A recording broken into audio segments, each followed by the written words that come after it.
You're watching FanDuel Sports Network, the home of the Clippers, Kings, and Angels.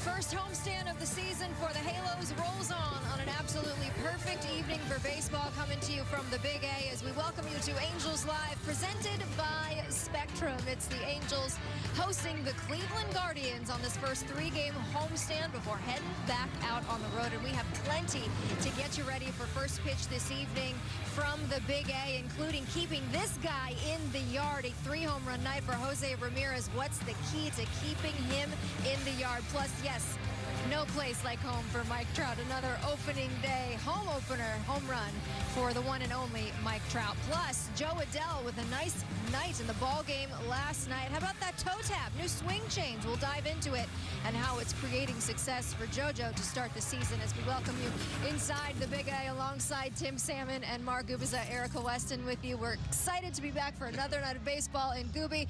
The home opener's done. Time to focus on the game tonight. Yeah, Erica, Tim, I'll tell you, it was electric here last night. Back and forth, we were joking around. It was like, you know, Hagler and Hearns fight. They were pounding each other early on in the game. Eventually, Cleveland with Jose Ramirez with 3 home runs was a difference maker. But that was a lot of fun. The fans were really into that game. But you know what? That home opener's open. Now it's down to business here to be able to win here the second game. Yeah, go ahead. Well, I was just going to say, I thought it was the same thing. I really enjoyed the fact that from an offensive standpoint, you saw a lot of times that this team came back and answered. Had a lot of 2-out hits. Left a lot of base runners out there. But at the end of the day, I mean, the Angels, they took the loss, but it wasn't as bad as maybe the final score looked. There were a lot of good things that happened in the ball game last night in Fish. One of them was the way that they ended it against Emmanuel Clase, the closer for the Cleveland Guardians, and because of Logan O'Hoppe, and he's hit the ball at the ballpark the last couple of nights. Well, a couple things that's great. I mean, he threw 27 pitches last night, so what does that put him for the rest of the weekend? But Logan O'Hoppe getting the second or third home run yesterday, I really love the fact that he's hitting the ball the other way. This at bat last night, 11 pitch at bat, he fouled off so many different pitches, but to me the biggest thing, this is one of those at bats that may go well with him in the future. Anytime you can face an elite closer like this in a non-safe situation and have a great at bat and finish it off with a home run, you learn a lot of intel that might be able to help him down the stretch. No question about that one. Yeah, it was a great one. Great at bat all the way through. And as you mentioned, an opportunity to maybe not have to see him tonight or on Sunday as well. But Gooby, 11 pitches in that AB. Take us through it. What'd you see? Yeah, Eric, I think when him coming in that game, I was just hoping they would work some counts, maybe make him throw some pitches. End up being some really tough pitches out there. He starts them off. He has his cutter. He has his slider. And you know he's going to be running up there, upper 90s, up to 100 miles an hour. You can see as this at bat continued, he was on the baseball pretty well, and he was comfortable in the batter's box. Not too many people against Class A are ever comfortable in the batter's box. Even some good pitches he fouled off. They finally got that fastball cutter in the upper part of the strike zone, hit it out the right center field. So 2 of his 3 home runs the other way, and that 1 pull home run in Chicago. A lot of things to like about Logan O'Hoppe early on as far as his swing and his power. Well, Tim, when you have a guy giving you all of his stuff, he's showing you all of his pitches, right? You go 11 pitches. Who's got the advantage in that situation? Or you just feel like you're staying alive? Well, you feel like you're staying alive when it's a closer like that. I mean, in a lot of situations against maybe a normal pitcher, the hitter eventually starts to get the upper hand on everything. But when you're facing a guy like Clase and you're just trying to survive and get by the next pitch, I think that's really where it's at. But for him to hit the home run like he did, that's just the icing on the cake. To battle it out like that and get the home run, I mean, that was just a tremendous at bat. Trust me, when it's a long at bat, pitchers disadvantaged. When they keep fouling off your best pitcher, that negative thought goes in there.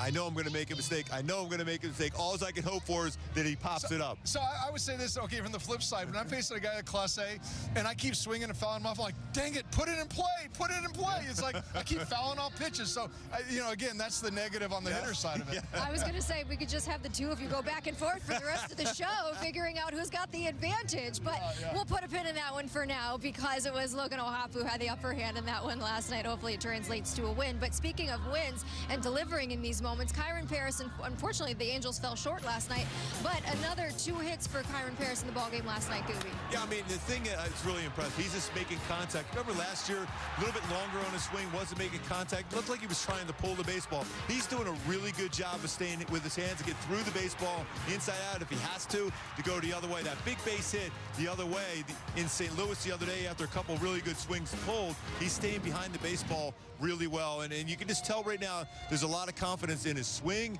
his approach, and certainly with his hands and what he's trying to do to get to that baseball. And certainly a lot of news as far as the guys leaving the ball game last night. More on the injuries in just a moment. Kyren Paris did replace Luis Rengifo as we take a look at Ron Washington's lineup for Game 2. Rengifo back in there tonight. Trout is DHing. It'll be Jorge Soler playing right. Logan is doing the catching. Kyren Paris getting the start at second base with Joe Adell in center field. Tim Anderson gets the start at shortstop. And Fish, I know there's been so much conversation surrounding Paris and playing him in center and not playing him in the infield, but with Moncada being out, it necessitates him being in the infield. But this is all just about protecting him and putting him in a spot to succeed. It is. You know, you got to trust Ron Washington on this. I mean, he's seen a lot of young players have fast starts. You just want to be careful you don't overexpose them. The league is going to catch up to you quickly. He's had a great start, had a great spring training. You want to manage his at-bats right now. You want to put him in positions to succeed. You don't want to overwhelm him. And, you know, you put him out there every day because the fans want to see him out there every day, and you wake up and all of a sudden he's not hitting. Now where are you at? So I think the reality is you got to trust Wash on this. He's going to play him in the right spots. He's going to get his time. He's still learning how to play center field. But, hey, he's had success. That's great news. I mean, he's a shortstop by trade. He's played 20 games at second base in the major league level. He made a good play yesterday. I really thought it was a smart play. You know, he's in the hole, makes the quick throw to second, so you still keep a double play in order, keep it first to third to try to get through that inning against the Guardians and not give up any more runs. So the thought process is still there as a middle infielder. He's made some good adjustments, good routes out in center field, but the way he's swinging the bat right now, I think it's a good idea to have that bat there. Whether it stays hot like this, you don't know, but right now it is hot, and you want somebody, especially balanced in the lineup, to keep swinging like he's doing. No question, and Ron Washington mentioned he's a smart young kid. This won't be a challenge for him. He's a natural infielder, so it should be a smooth adjustment tonight despite focusing on playing in center field. We did see 3 guys leave the ball game last night, as we mentioned. Luis Rengifo, he had that hamstring tightness. Yon Moncada, though, he left the game injuring that thumb that he had been dealing with in spring training, jammed it a little bit. Ron Washington said they're going to give him a little pad like the catchers have. Hopefully give him another day. He should be ready to go in Tampa. Ryan Zefrajan also left the game after experiencing some hamstring tightness during his inning of work. He's feeling okay as well. Should be ready to go after another day. Bibee, the Angels avoid any injury list transactions. Should be okay with everybody moving forward. I mean, he's been up. Remember, he was pitching 3 straight days on that last road trip, pitching here again in some high leverage situations. So every once in a while, especially because he's a guy who relies on his lower part of his body, that push foot off the pitching rubber. So it happened a little bit. It feels like, you know, just seeing him today, it's not anything long term. So you need him in there because I'll tell you what, when you're throwing, you can touch 100, you have a nasty cutter, good slider and changeup. He's a big part of this bullpen, so you want to make sure he's healthy. But when you're out there as much as he's been already, remember, it's only 7 games in the season. He's been out there a lot. So that's why you see that little bit of strain there in the hammy. All right, well, the Angels avoid any serious injuries, and we'll look to the starting pitcher for tonight, Fish, Jack Kochanowicz, who pitched well his first time out, made some adjustments after the White Sox were on that sinker, looking to follow up on that his second time out. Yeah, you know, my concern with him, especially facing a guy like Soriano last night, the Indians did, or the Guardians did, you know, the idea is that you got to guard against the ambush, and he got ambushed his last go-around in that first inning. He's got to figure out a way to have a secondary pitch early out of the gate just to kind of keep the hitters honest, especially when you throw a lot of lefties in there against him. That sinker's going to run out over the barrel. That's my only concern with him, is just, you know, maybe mixing in that secondary pitch a little earlier. And I really think the sinker, it comes into play for me. I think he was a little amped up. First start out there, it didn't have that downward action he normally would have. And the great thing about Travis d'Arnaud, noticed that right away. He didn't have that sink action. He had the running action on the sinker. So then he goes to his 4-seam fastball, and that pitch was absolutely devastating. Last year, he was about 6% fastball usage, 4-seamer, but this time around, he used that a lot. You talk about out pitches 9 times that 4-seamer. You see some on the outside part of the plate, but also to run it upstairs, he's got more vertical drop to it in the sinkers compared to that 4-seamer, that ride, and he has about a mile and a half miles per hour extra on the 4-seamer and a different spin on it as compared to the sinker. So Kochanowicz having those 2 type of fastballs, I think it's going to be a big play against the Guardians today. And Fish, that's why you bring in a guy like Travis d'Arnaud. He told me that they were experimenting after that first inning, knowing that the White Sox hitters were on that sinker, and they go to the four-seamer. Well, that's why you have the veterans that you have around these young kids, is that, you know, when you're in the middle of the fire, maybe it's sometimes harder to figure out and see what's going on, but to have a guy like d'Arnaud behind the plate that can say, okay, let's go to this. I can read, I can look up at the hitters and see what they're trying to do off you, and that's a huge advantage. You had a pretty good idea I was throwing a sinker to you, too. I mean, the thing is, I threw a lot of sinkers. I wasn't going away from them because I felt if I made my pitch with the sinker, best you're going to do is hit the ball on the ground. Now, if I was overthrowing it, then I might be able to That's why I said slider, because I knew I couldn't hit your sinker.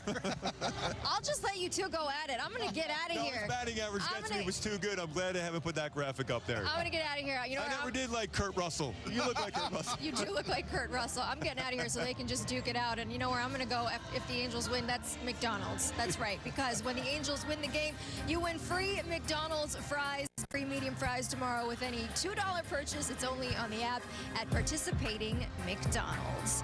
Stay with us. We've got more to come as we get you ready for Game 2 against the Cleveland Guardians. This season-opening homestand, Jose Ramirez, he touched up the Halos last night. How are we keeping this guy in the yard tonight? More to come right here on FanDuel Sports Network. That starting rotation, it doesn't get better than that. Dominating night from Logan Gilbert. Trying to be out there and take the ball as much as I can. Swing and a miss against Luis Castillo. It's wipeout stuff. He's a legit ace. Talk about depth the Mariners really have. What a masterpiece from George Kirby. Just trying to go out there and give my team the best chance to win. Julio Rodriguez is an absolute superstar out there in center field. Go by zone Julio. Once I go, I just want to have everything ready. The guy's dangerous. Julio! There's certain players in every lineup that make the lineup go. Speed, power, he is a difference maker. Ketel Marte, he's done it one more time. The best second baseman in the game, that's Ketel Marte. There goes Corbin. Just incredible speed. He wants to bury people. He just doesn't want to beat you. He wants to drive you into the ground. Goodbye, Snakes alive. They're tearing the cover off the ball. We play to win. We've played that way all year. I guess this is just another example of that. We know what's in that locker room. We know the heart we have.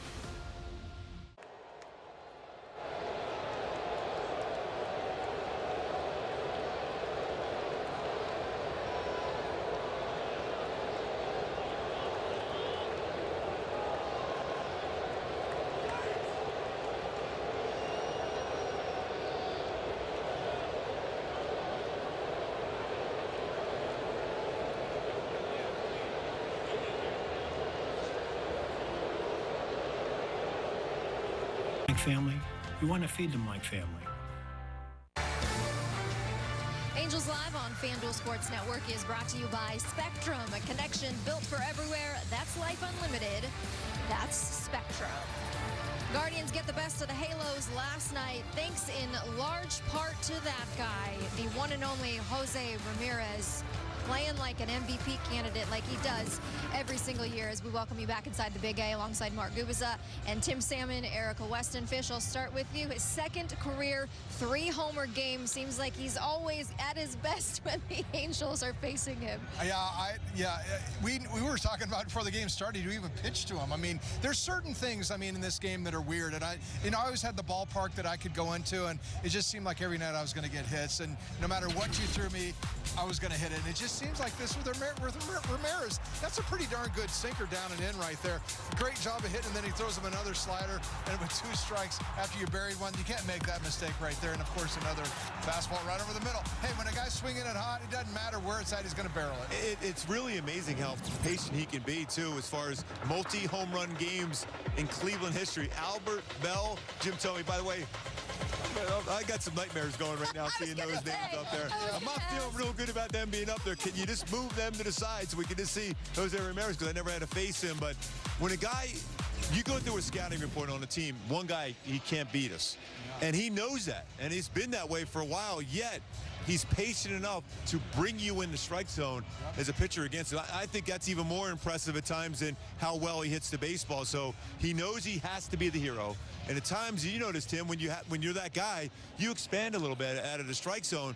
But he's been able to be patient enough to get baseballs in that happy zone, that middle end zone, and he's able to crush it. And Ron Washington joked last night, hey, maybe we're going to walk him with nobody on the bases. We'll see what happens with them tonight. point. But, Fish, if you go back the last handful of years, a lot of his home runs have been pull.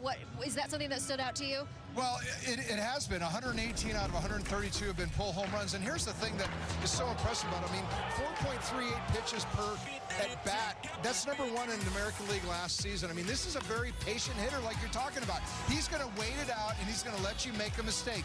I'm telling you, a guy like that that's going to hit that many pull home runs, I feel like you got to move his feet. You cannot let him just sit there and hover over the inside part of the plate and take those pitches from him. You got to move his feet with the fastball, and then, like we were talking earlier, you got to work away from him. You got to make him hit the ball the other way, and you know, I think that's the only way you can get him out right now. Yeah, I mean, when you look at him, I like the fact that you got to pitch in, but it's got to be off the plate. You don't give him an opportunity to get his hands through the baseball, because when you look at his hot zone right now, it's the inside part of the plate, especially around belt high. I mean, he is crushing it with incredibly high slugging percentage, 800, 909 on that inner half, 588 middle. So if you go in, it's got to be off the plate in for effect. But I still believe, and I played with a pretty good player over the years, of George Brett. Great left-hand hitter himself. Just go soft away. And that means whether it's a changeup, backdoor curveball, even a sinker here tonight for Kochanowicz, stay away, stay down, force him to hit the ball the other way. Hey, he'll get his hits, I think, the other way, but I don't think he's going to hit a home run to left center field. Force him away.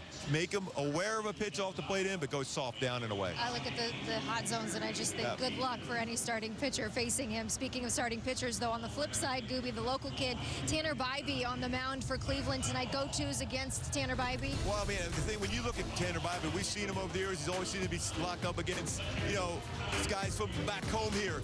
He's going to have a lot of friends. You got to look four-seamer upper zone. He stays upstairs with that four-seamer so effectively, and you got to go opposite field on the secondary pitches. He's got a cutter, he's got a slider, curve, and generally it's going to be the outside part of the plate. You got to stay on it, go the other way. But when he throws that four-seamer, make sure it's in the upper part of the strike zone, in the zone, and do some damage.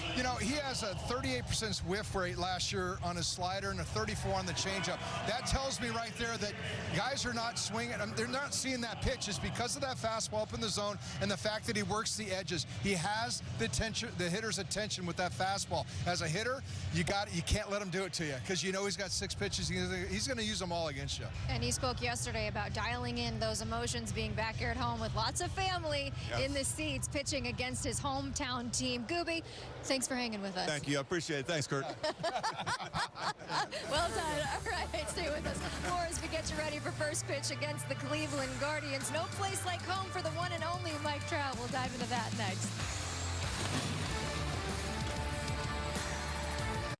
The face of the game of baseball is running through this guy right here. That dude has electricity coming out of his pores. You're changing the sport, man. I go out there every day and give them 100%. Every day he does something that draws your attention. Green is cooking with gas. It feels like he's finally put it all together. I think Hunter Green's about to become a super ace of a playoff team. That's what the Cincinnati Reds are going to be in 2025. There's a unicorn in Hollywood. The lineup we know is incredibly deep, but that starting rotation is unlike anything I can remember. I got them running the National League. I think this is the first of like 4 or 5 straight world championships. This is just an incredible wealth of riches. Shohei Ohtani!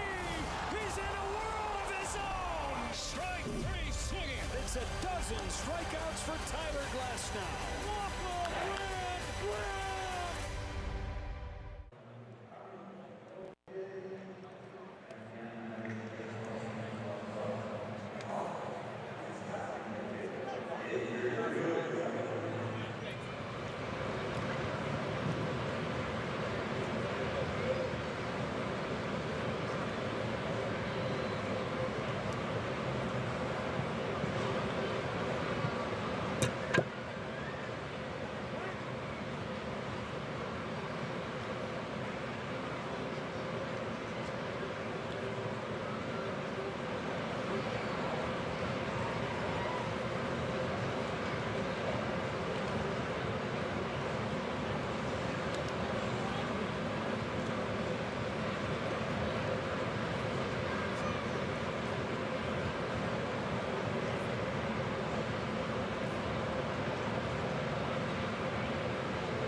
FanDuel Sports Network is brought to you by Spectrum, a connection built for everywhere. That's life unlimited.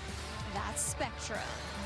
Angels and Guardians Game 2, getting you ready for first pitch as we welcome you back inside the Big A alongside World Series champion Tim Salmon. I'm Erica Weston. Fish death taxes Mike Trout homering on the home opener every single year. Feels like it anyways. It feels like it. I mean, this guy has an uncanny ability to flip the switch in front of the home folks and put on a show, and he did it last night. Look at that, 3 home runs in his home openers.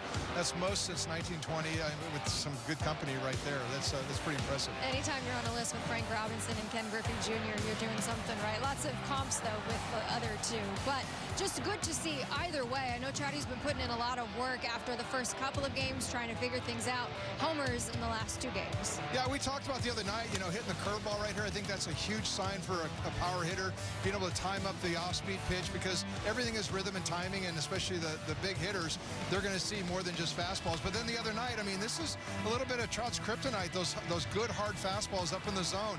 He's been putting in a lot of work and effort there as well. And, I think as he gets into his career, he's going from, maybe when he was younger, he could just react to those pitches, to now he's having to maybe say, you know what, maybe I need to, make a little more concerted effort to ambush it and be ready and hunt it a little bit more. And that's a hard thing to do for Trout, because he's such a good off-speed hitter, and any good off-speed hitter means they're hitting pitches down in the zone. And when you see in today's game, those fastballs are usually up in the zone. That's a lot of plate coverage, and that's why it's been a little bit of a challenge for him. Well, last night, that home run, he hit off of, it was 98-mile-per-hour fastball. Good things ahead if you're seeing that from Trout. Well, it is. I mean, again, I know he's put in a lot of work this spring to be able to get on those pitches. And again, a lot of it is the mindset. You got to go up there with the mindset, hey, these guys are going to throw hard. I'm going to put my hitting contact zone out in front. I'm not going to let the ball get as deep as I would normally do. That means I'm going to have to start my whole rhythm and timing a little bit sooner. He always talks about his rhythm and timing and getting his foot down. He times the ball that he wants that fastball to be deeper in the zone, because it keeps him on all the other pitches. But when you're facing those guys that are above the speed limit, which is what I always said, you throw the off-speed pitch out the window, and you say, you know what, I'm going to look to get the barrel out in front. I'm going to take my chances, and I'm going to put these fastballs in play. And at the end of the day, when the league starts seeing you hitting good fastballs, then you can kind of go back into your other game, and because they're going to stop throwing you fastballs and start throwing you more off-speed. It's always about being one step ahead. As he should be, and he generally is one step ahead. But anytime you see Mike Trout homering, good things ahead for the Angels. Yes. We have got much more to come. First pitch just getting closer here from inside the Big A on a perfect night for baseball. Joe Adell with a nice night last night, diving in on that new swing change for the season. Off Base is coming in a brand new format. Join Lauren Gardner and Xavier Scruggs as they explore all the baseball buzz across social media, pop culture, and around the majors. The Off Base Podcast, all season long, only on MLB Network. Your day in baseball starts with MLB Central. Let's get it started. Lead off your morning with in-depth breakdowns. Perfect balance. What? Boom. Interviews with the players. Get back to the fastball. I know what that passion feels like. And a little bit. Keeping. You behave properly. Hey. Of everything else. Come on, Marlins. The window seats are. The baseball day begins with MLB Central. Weekdays at 10 a.m. Eastern. Only on MLB Network. If you're not watching this show, you're the problem.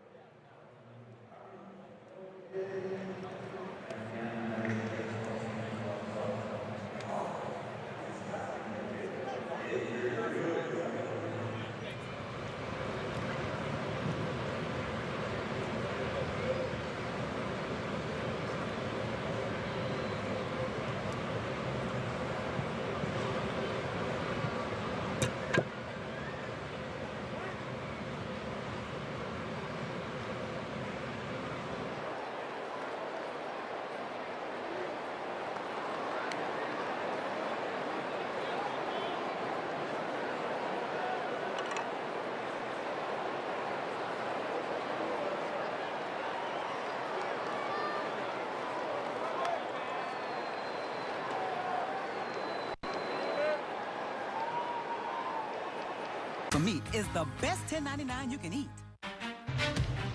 Welcome back. When the Angels win the the game. You win free McDonald's French fries, Halos fans. Get free medium fries tomorrow with any $2 purchase only on the app at participating McDonald's. And these little Halos fans in attendance tonight, hoping to be able to just do that tomorrow as we welcome you back inside the Big A Fish. We'll talk about Kyren Paris continuing to deliver. Mike Trout homering all night. Can't discount what we saw in the ballgame last night from Joe Adell, who's playing very well. Yeah, he's playing very well. I love his swing. You know, he just seems to always be a little bit of work in progress with that swing and whatever he's feeling. And coming out of spring, I know he put in a lot of work with Chili Davis and working on his approach. And what a fantastic approach right there, staying up the middle on the ground, not trying to get very big. Hey, a little ground ball up the middle scores 2 runs. But the biggest part about it for me is he's hitting the ball down in the zone. And guess what? He's hitting him with 2 outs. I mean, that's huge for a club when you can hit ball with 2 outs. This right here, I thought it was going to be a game-tying home run. He thought it was as well. He admitted he didn't quite get it on the barrel, but he still thought he had a chance with it. That's what happens here in early April, you know, with that wind out there, the cool air. It almost feels like there's a parachute out there in the ball. I think he hit one and Mike Trout hit one late that I think everybody thought might have had a chance, but it didn't. But it could have swung the game, but nonetheless, he had 3 very good bats, 2 outs. He came up good in 2 of them, and the other one he just missed having a throw-in homer, which really would have been a phenomenal game for him. Really just a nice night overall. But we mentioned the swing change. He had the leg kick last year, went to the toe tap. He's stuck with the toe tap to start the season. What do you make of it all? Well, you know, to me, the toe tap, everybody focuses on the foot. I mean, what the toe really does for me is it starts the hands. I'm always looking to see, are his hands getting loaded early? And if his hands load early, that means he's able to see the ball and react to what he's seeing. To me, the toe tap, it slows things down, it quiets things down for him. But I think as you see, as he gets into the year and he starts recognizing pitches, he might go to picking that foot up a little bit more. Well, he's certainly figured out what's working for him right now. Thanks for joining us on this pregame edition of Angels Live. Coming up, first pitch, Wayne Randazzo, Mark Kubica on the call. We'll see you throughout the night from the Big A.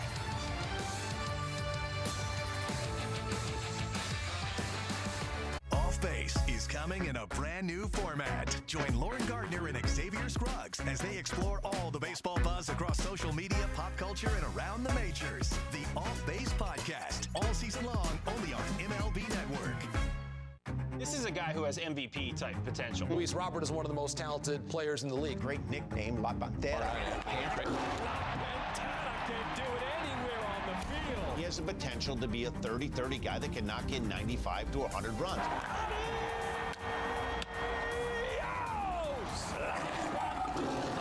As a fan of the game, there's nobody I enjoy watching in center field than Mr. Luis Robert. La Pantera!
And Angels.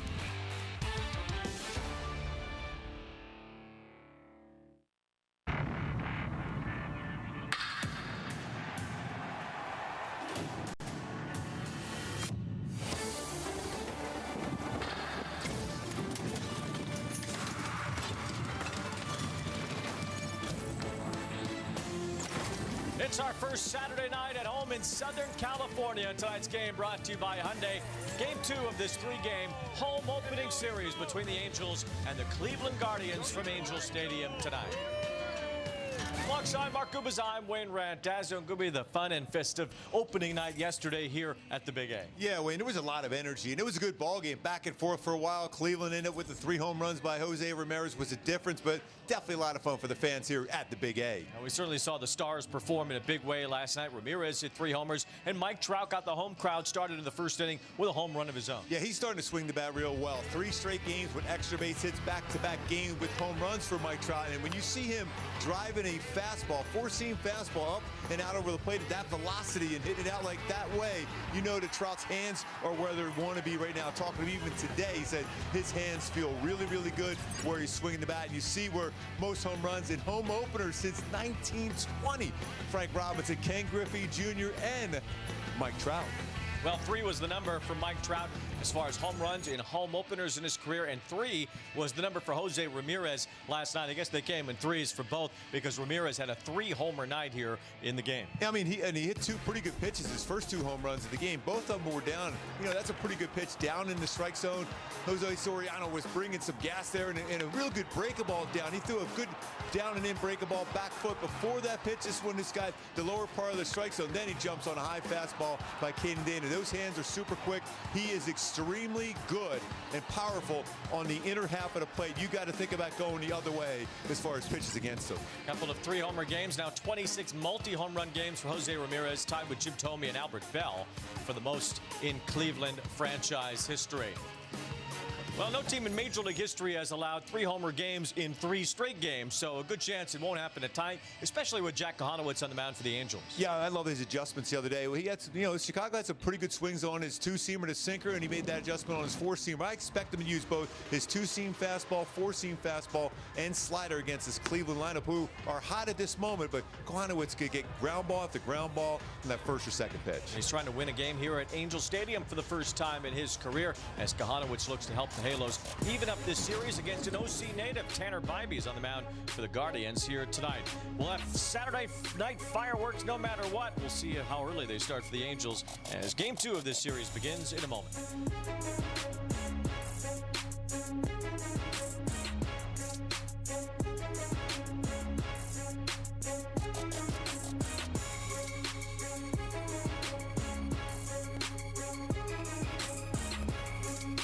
The Braves have staying power. Just an absolute powerhouse. Big-time bombers in the lineup that could really, really hurt you. They're going to be a force again. Your 2024 National League Cy Young Award winner. This is what the greats do. Watch him go to work. Swing and a miss. What a way to finish for Chris Sale. Explosiveness with the velocity, with the nastiness of his pitches. The man is on fire. He is MLB Sonic the Hedgehog. That's what I do every day. Play baseball and have fun. Braves just keep on rolling. That starting rotation, it doesn't get better than that. Dominating night from Logan Gilbert. Trying to be out there and take the ball as much as I can. Swing and a miss against Luis Castillo. It's wipeout stuff. He's a legit ace. Talk about depth the Mariners really have. What a masterpiece from George Kirby. Just trying to go out there and give my team the best chance to win. Julio Rodriguez is an absolute superstar out there in center field. Go my zone, Julio. Once I go, I just want to have everything ready. The guy's dangerous. Julio! There's certain players in every lineup that make the lineup go. Speed, power, he is a difference maker. Ketel Marte! He's done it one more time! The best second baseman in the game, that's Ketel Marte. There goes Corbin. Just incredible speed. He wants to bury people. He just doesn't want to beat you. He wants to drive you into the ground. Goodbye! Snakes alive! They're tearing the cover off the ball. We play to win. We've played that way all year. I guess this is just another example of that. We know what's in that locker room. We know the heart we have.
A flyover right on time here tonight at Angel Stadium for home game number 2 as the Angels and the Guardians duel here this evening. The Halos trying to even up this series at a game apiece. They lost their season opener in Chicago, then they rattled off 4 straight wins. Try to start a new winning streak here tonight against the Guards. It sounds like a trend and worth looking at, Wayne. Let's hope that's the case. So you got the right guy on the bump here today. That Kochanowicz, that power sinker. We know Soriano is a sinker too, and there was a couple good swings against him by the Guardians yesterday. Let's see that four-seamer working too for Kochanowicz. I expect a big game out of him, like we've seen so many quality starts from him in his young career. Well, he's trying to make it to 10 quality starts within his first 13 career games, and the only Angels pitcher that had ever done that before was Jared Weaver, who was 13 for 13 to start his major league career. In fact, in the last 8 years, Paul Skeens is the only major league pitcher that has had 10 or more quality starts in his first 13 career games. So Kochanowicz can match 2 pretty good pitchers if he gets his 10th career quality start tonight. Well, it would be a pretty good jump ball between him and Weaver. Both tall right-handed pitchers that can bring that fastball with some movement. I expect a good game here, especially working on that two-seamer. My go-tos for Kochanowicz to have another solid start. Made an adjustment last time out, his trust in a 2-seam and 4-seam combo to sinker down, 4-seam up, and then use that slider to get some chases. A little 66.7% whiff percentage versus slider. Hasn't thrown a lot of them, but I think it's a big pitch here, as you can see against this Guardian lineup. Get ahead, be able to finish off. But he generally tries to get as many outs as possible in that first or second pitch. Showing the lineup for Stephen Vogt's Guardians as Stephen Kwan leads off for Cleveland. Jose Ramirez hit 3 homers yesterday. He is back in the number 2 spot today with the veteran Carlos Santana batting 3rd. Manzardo is the DH. Nolan Jones in the lineup. Arias as well. Daniel Schneemann gets a start in center field. Stephen Vogt was the 2024 American League Manager of the Year. And he is trying to lead his Guardians back to another division title after winning the Central last season.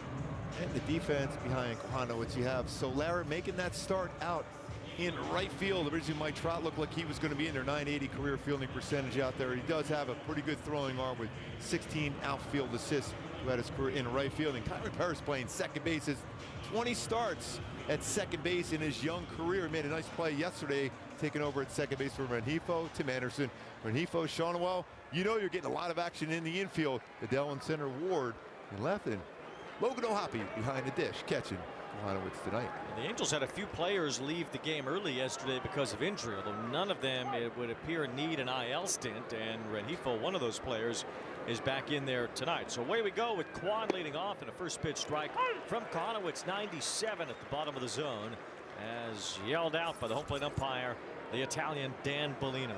You're feeling real good about that tonight, aren't you? Well, 3 Italians on this crew, only 1 non-Italian, at least from last name, and that's Clinton Vondrak at third base. You have Cuzzi, the first base umpire, and a Randazzo at second base. Tony. Holy Randazzo.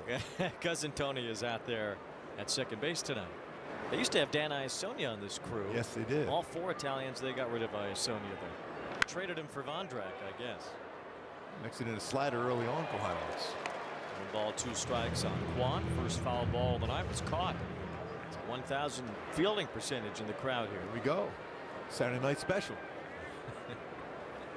1 ball, 2 strikes on Stephen Kwan.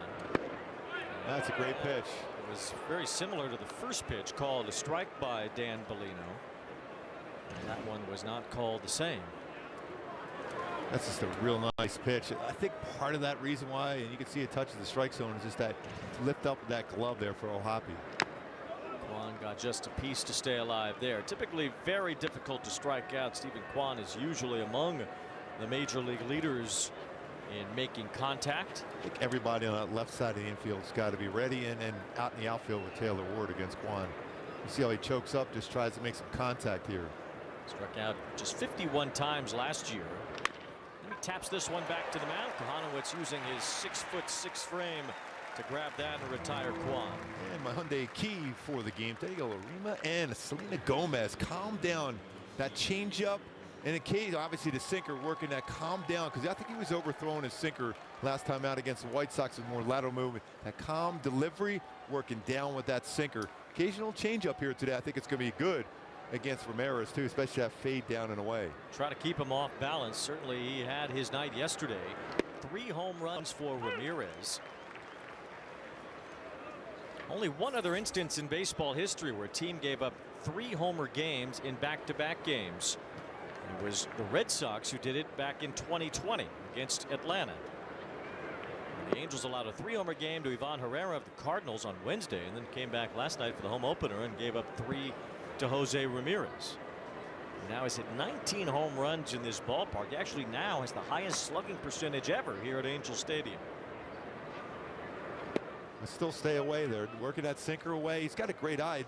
Look at the numbers he has. Not only great numbers, he doesn't chase a whole lot too, so he makes you work.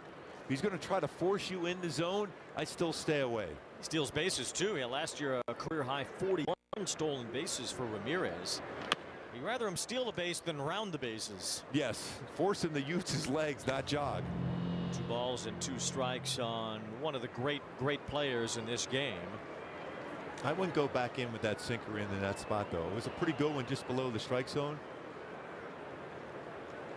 2 balls and 2 strikes on Ramirez. And ball 3. Now a 6-time All-Star. He's been an All-Star in 4 straight years.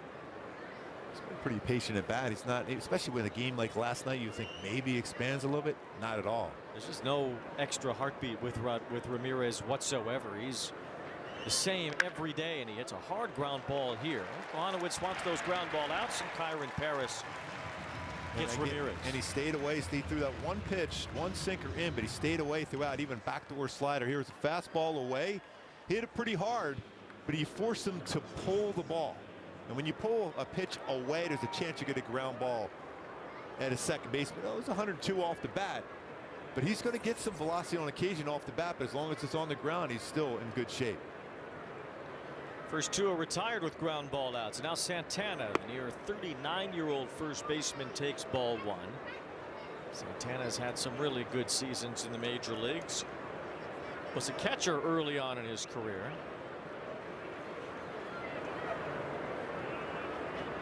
Of course, when you Google Carlos Santana, just make sure to include the word baseball at the end. Otherwise, it's sweet music. Tremendous guitar player. And not Frank Viola either.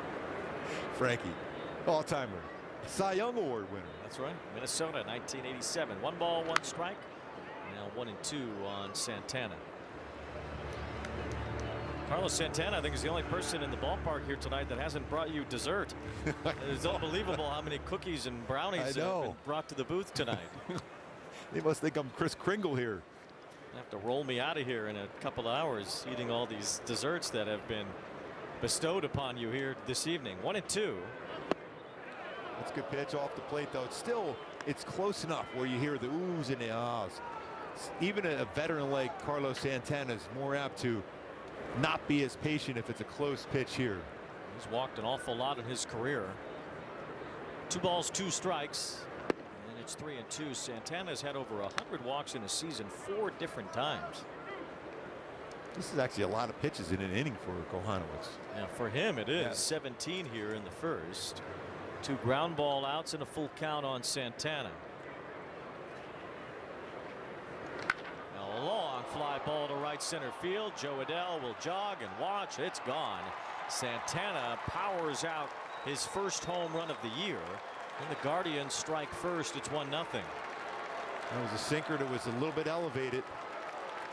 He had tremendous numbers against the Halos last season. And that was a good at bat. Didn't go after anything and hits that one out, his 21st career home run. It's like last night, the Guardians with an early lead. See, that's that lateral movement weighing on his sinker. It didn't go down. So it's flat. It's right at the barrel, and he lifts it out.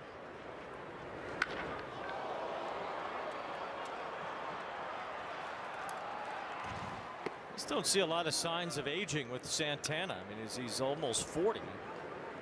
He is still a very good hitter. He's a great defender at first base. That was a real interesting conversation there with Santana and Ramirez. And Zardo lifts a fly ball to the left field corner. It's Taylor Ward there shy of the track to end the inning. Santana's homer makes it 1-0 Cleveland.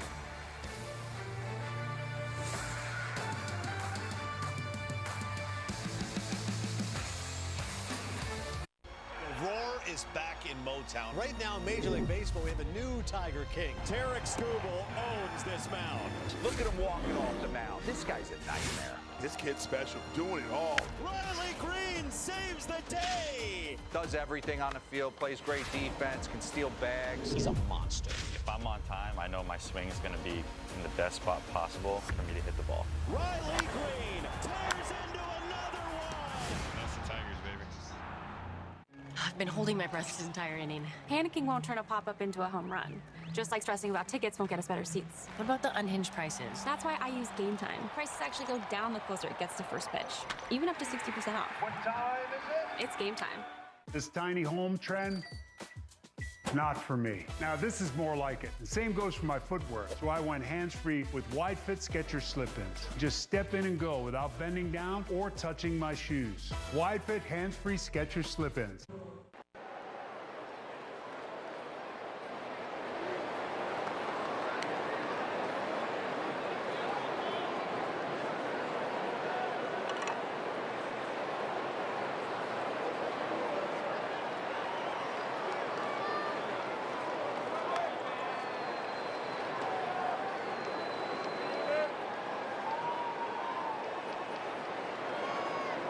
Mission Viejo native Tanner Bibee on the mound for the Cleveland Guardians tonight, fresh off his contract extension. He spoke and said the biggest thing he learned last year was managing his emotions, particularly at the beginning of the ball game, and he's going to have to do so, especially tonight, because of 27 in the Angels lineup.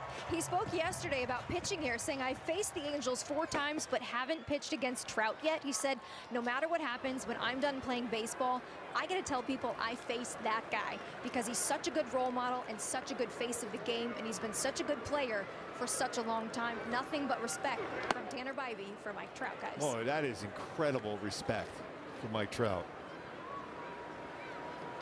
Bibee's thrown the ball really well this season. He's thrown the ball well in his career against the Angels. He knows this ballpark very, very well. Angels got to him once last year in Cleveland. He had a couple of great starts against the Angels in 2023. One of them was against his former high school teammate Patrick Sandoval. They battled on Mother's Day, and Bibee went 7 2/3 innings in that game. Didn't get that call at the top of the zone. This umpiring crew has a small strike zone. I think it goes from letters to belt is what it seems like. Yeah, but middle to middle. 2 balls and 1 strike on Taylor Ward. And Bibee does not get that call either. Off the plate outside, and it's 3-1. Generally around the strike zone, he's got good command of his pitches. He'll throw a lot of different type of pitches too. Well, he kind of had to learn how to pitch before the velocity came. The velocity came later. It was kind of a late bloomer in that regard. 3-1 on Ward. This is a foul pop. Santana might have a play. And he does to retire Ward. So that's the first out in the first inning for Tanner Bibee. Today's lineup presented by Irvine Auto Center for the Halos. Luis Renifo back in there as he left last night's game with a tight hamstring. Now there's Trout. Bibee will get his chance to face him, batting third and DHing tonight with Soler in right field. What that at bat O'Hoppe had against Emmanuel Clase last night. That was epic. 11 pitches before hitting one out against one of the best closers we've seen in years in Clase. And clutch Kyren Paris back in the lineup today as well. Renifo cuts through one against Bibee, a 95-mile-an-hour fastball. But Bibee went to Cal State Fullerton, and he wasn't a hard thrower at all. Ended up going to a pitching lab, found some velocity, and eventually he was throwing in the mid-90s like we see now. And he was a 5th-round pick out of Cal State Fullerton. So even after being drafted, he wasn't necessarily a highly regarded pitching prospect coming out of college. You know, when you start picking up that velocity, then all of a sudden you feel more confident challenging with those pitches. But his secondary pitches are very, very special. That arm action on his changeup there was pretty good against Renifo. Well, he's become the ace of their staff. Pretty good year last year, 187 strikeouts, a 3.47 ERA, and he won 12 games. Renifo sucks one to right, no doubt about it, as Jones watches it fly. Home run, Luis Renifo, and the Angels have knotted it up at 1. Boy, you're wondering if he was going to be in the lineup. Boy, he says, you know what? I'm back, and that ball is way back. First of the season for Rengifo. Ron Washington was saying it. He's starting to see some better things at the plate now for Rengifo. Ties it up just like that. Ball was crushed. 105.7 off the bat, going 402. When you think about the maturation of Rengifo as a hitter, it's important for a guy like him who has power and can make contact and put the ball in play to learn when it's time to try to slug one and when it's time to put one in play. And you're seeing more and more of that from Rengifo, the timing of what he wants to do at the plate. And usually when he first came up, he was a lot more power from the left side, but that switched around a lot more to the right side. But you're exactly right on that, Wayne. He'll try to make contact with 2 strikes. A lot of hits the other way, but when he has himself in a position to drive it, still a lot of power. He's built like a tank, wearing that fireman's helmet in the dugout. He's built like a fire engine. 1 ball, 1 strike on Mike Trout. And he cues 1 foul. It's on an 0-2 pitch. Just stayed right and hard to the play too. He missed his spot. One of those secondary pitches we talk about, driving that one when you get that mistake, and that was a mistake. You didn't miss it. Sometimes you pop that up. Well, he didn't on that one. Bibee did allow 22 home runs last year, so there's a little bit of trouble with the long ball. One was hung to Trout, but too high. 2 balls and 2 strikes. By the way, this has got to be a thrill for Bibee. He's facing Trout. I mean, anytime you face a guy that you watch and idolize growing up, I mean, it's the biggest thrill there is. Trying to strike him out, but Trout spits on the slider. 3-2. Yeah, you can only guess who that was. He's been in our booth a few times, and that was Reggie Jackson. Was a guy that I could not wait to face. And it was difficult because Mr. October, but to face him, that was an incredible thrill, being a Philly guy. 3 balls and 2 strikes. Trout had another hanger there and fouled it off. You were here when Reggie hit his 500th home run. Yes, yes. I was saying, I'm glad it was against someone else, even though my black still gives me grief about saying you were happy about that. I said, yes, I was. It wasn't against me. It was in '84, right? Your rookie year. Yes.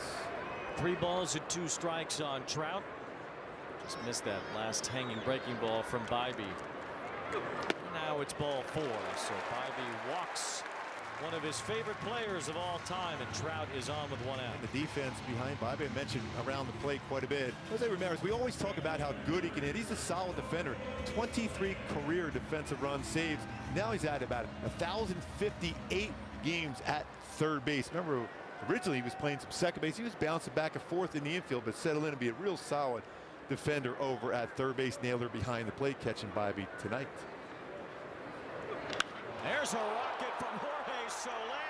That one sends the center fielder Schneemann back, and it is into the rocks. A home run for Soler, his first as an Angel.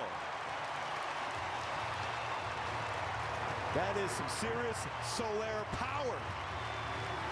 107.5. This man is extremely strong. You were waiting for that time where he was going to cover one, and he did. Over 400 feet to one of the deeper parts of the ballpark. Trout walking between 2 home runs in the inning. Rengifo and now Soler. 32-degree launch angle. Lift that out at 107.5. Going a long way. Gets to put that fire hat on for the first time as a Halo. Now it is 8 home runs away from 200 in his career. O'Hoppe hits one toward left field. Coming in quad. He can't get it a base hit.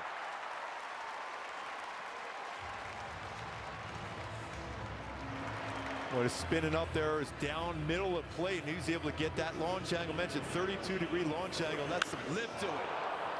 Arms extended. Crushed.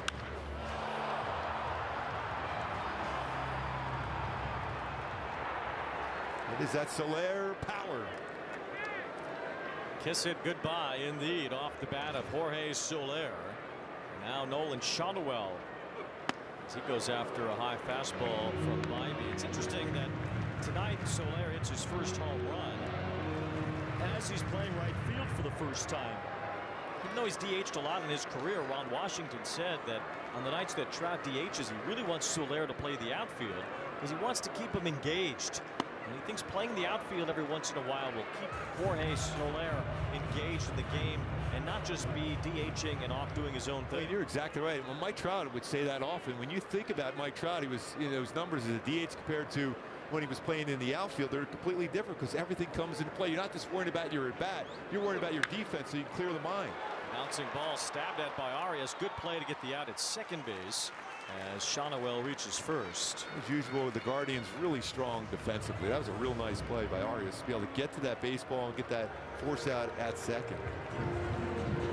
They believe so strongly in that old adage about being smooth defensively up the middle. Second base, shortstop, center field. That's where you want your best defenders generally.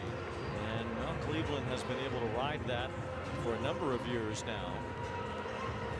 And sacrificing offense for defense, certainly with their players up the middle. Here's a guy who has boosted his offense since where he was last year. It's been a great start for Kyren Paris, who has 6 hits in his first 11 at bats at the major league level this year. The new stance, the new swing, the new approach, it's all clicking for Paris here in the early going. And eventually you're going to see some adjustments made, and he's hit everything really well down. Will they try to stay upstairs with fastballs? And that first pitch, pretty good indication upstairs.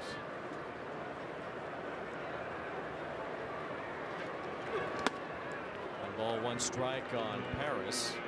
It's a good take. You're going to try to force him down. Every swing he's had, pitches lower. It doesn't matter if it's a fastball, cutter, breaking ball, jumping on it. Speaking on jumping on it, Rengifo and Soler jumped on some pitches serious distance.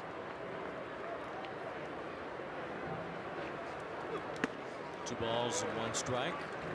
Tanner Bibee only allowed 2 hits in his first start of the year. He's given up 2 home runs in the first inning tonight, plus the other hit to O'Hoppe. So not a very clean inning here after Cleveland had a brief lead thanks to a home run in the top of the first by Santana. 3-1 now on Paris. It's like yesterday too when Ramirez hit the home run. Trout responded right back and tied it up. Good patience here, by the way, for Paris. They're going upstairs with whether it's a fastball or a cutter, four-seamer. They're going to try to get him to look and chase upstairs. So far, so good. I was just going to say, even his eye at the plate seems better. Yeah. Kochanowicz always trying to lull the pitcher to sleep to try to steal the base, isn't he? The invisible man out there at first base. He does have a stolen base. It was a sneaky one. Last year he had 10. And he only got caught once.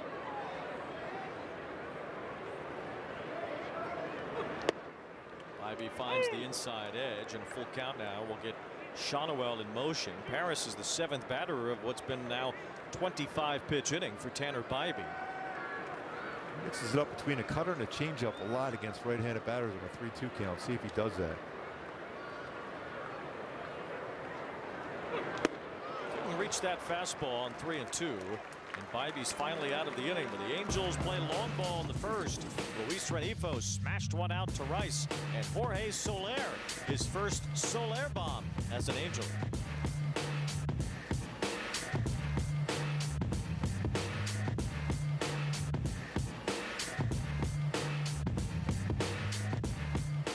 Yordan Alvarez is just becoming this consistent hitting machine. The big man who wears 44 is 4 for 4. Face of the franchise, everything that is Houston now. He's top 5 in every category for the Houston Astros historically. Always just assume they're going to play in the ALCS. There's no effort. Boom. And you can kiss that goodbye. That's a game winner. Late inning heroics once again. He's a legend. Unbelievable. Never clean your gutters again with LeafGuard. LeafGuard's seamless design keeps leaves, pests, and sediment out while directing water away from your home, giving you peace of mind that your home and family are protected from water damage with the industry's premier maintenance-free gutter system. Call 844-6LeafGuard right now for a free estimate and save 20% plus $500 off your purchase and installation. LeafGuard. Get it today, protected for life.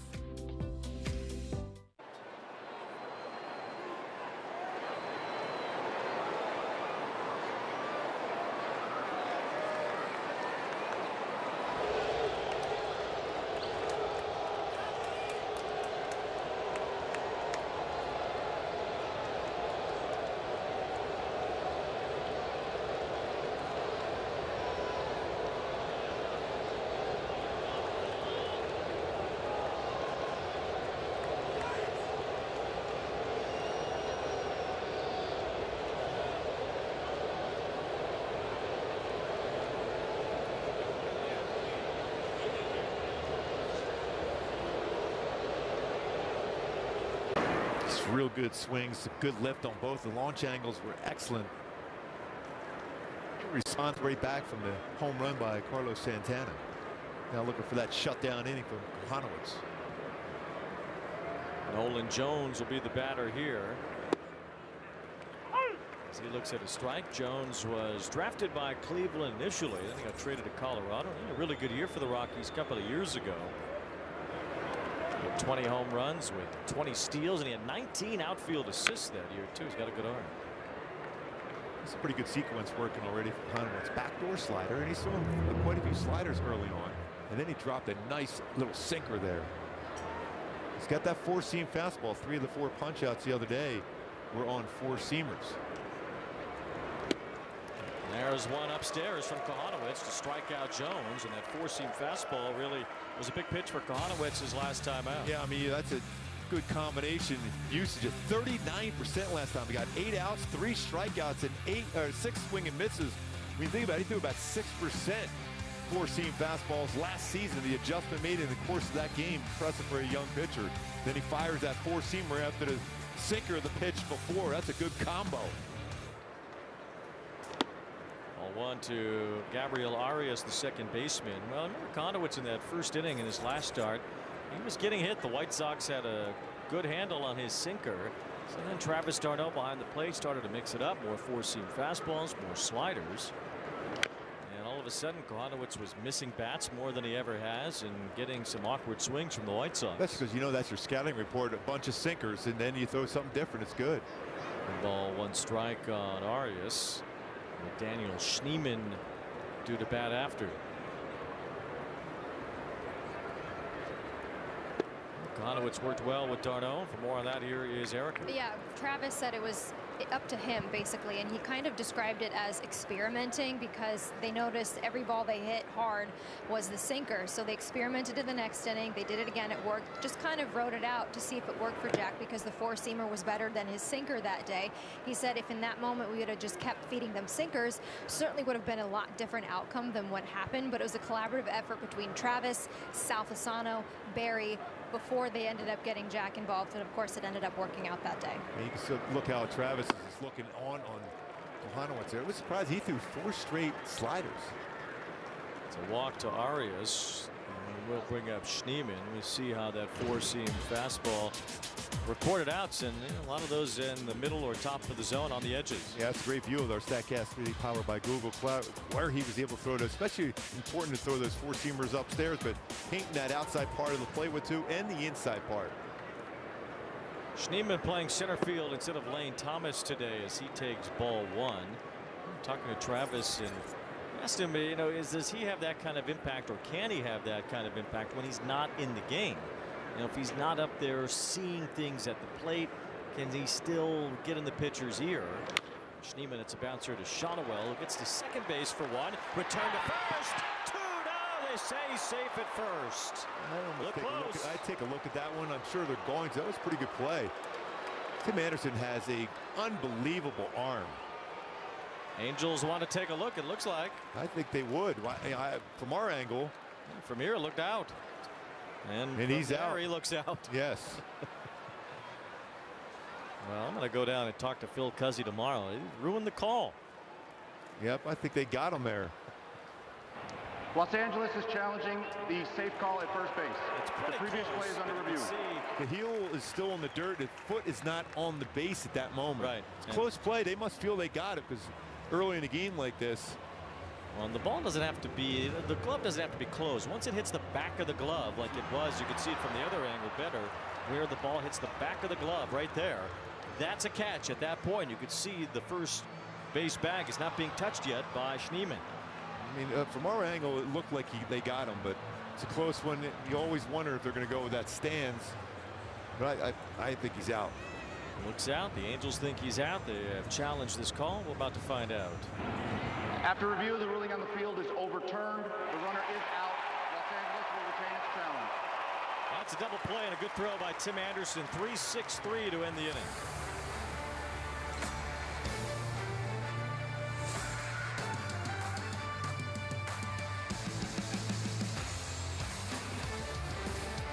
If you know luxury, It's not just award-winning, it's rewarding. Saatva Mattresses supports all types of sleepers. Luxury is handcrafted and assembled in American factories and brought directly to you with our complimentary in-home delivery and setup service. Which is why over 90% of customers would recommend Saatva to friends and family. Saatva, luxury mattresses made affordable.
Friday, April 18th, 800 drones take to the skies. Your Angels play the Giants. Make sure to celebrate Star Wars weekend with us and visit angels.com/promotions to get tickets for the Star Wars light show featuring 800 drones, April 18th. Yeah, you better get your tickets early. It's going to be a packed house. Tonight in the booth, there was 800 cookies and brownies. So good. Joe Adell leads off here in the second against Tanner Bibee. I think there's some pretzels too. Strike to Adell. All the people that brought Bibee some sweet treats before the game. It's a big crowd. That's why we have so many treats in here. It's unbelievable. What a great night. It's absolutely been beautiful here the last couple of days. Sometimes early in the season, it's a little chilly at night here. The weather has just been, I mean, just picture perfect. Yes. Over the last couple of days since the Angels have been back. Just outstanding baseball weather to begin the year. 1 ball, 2 strikes on Adell. Angels with a couple of homers in the first off Bibee.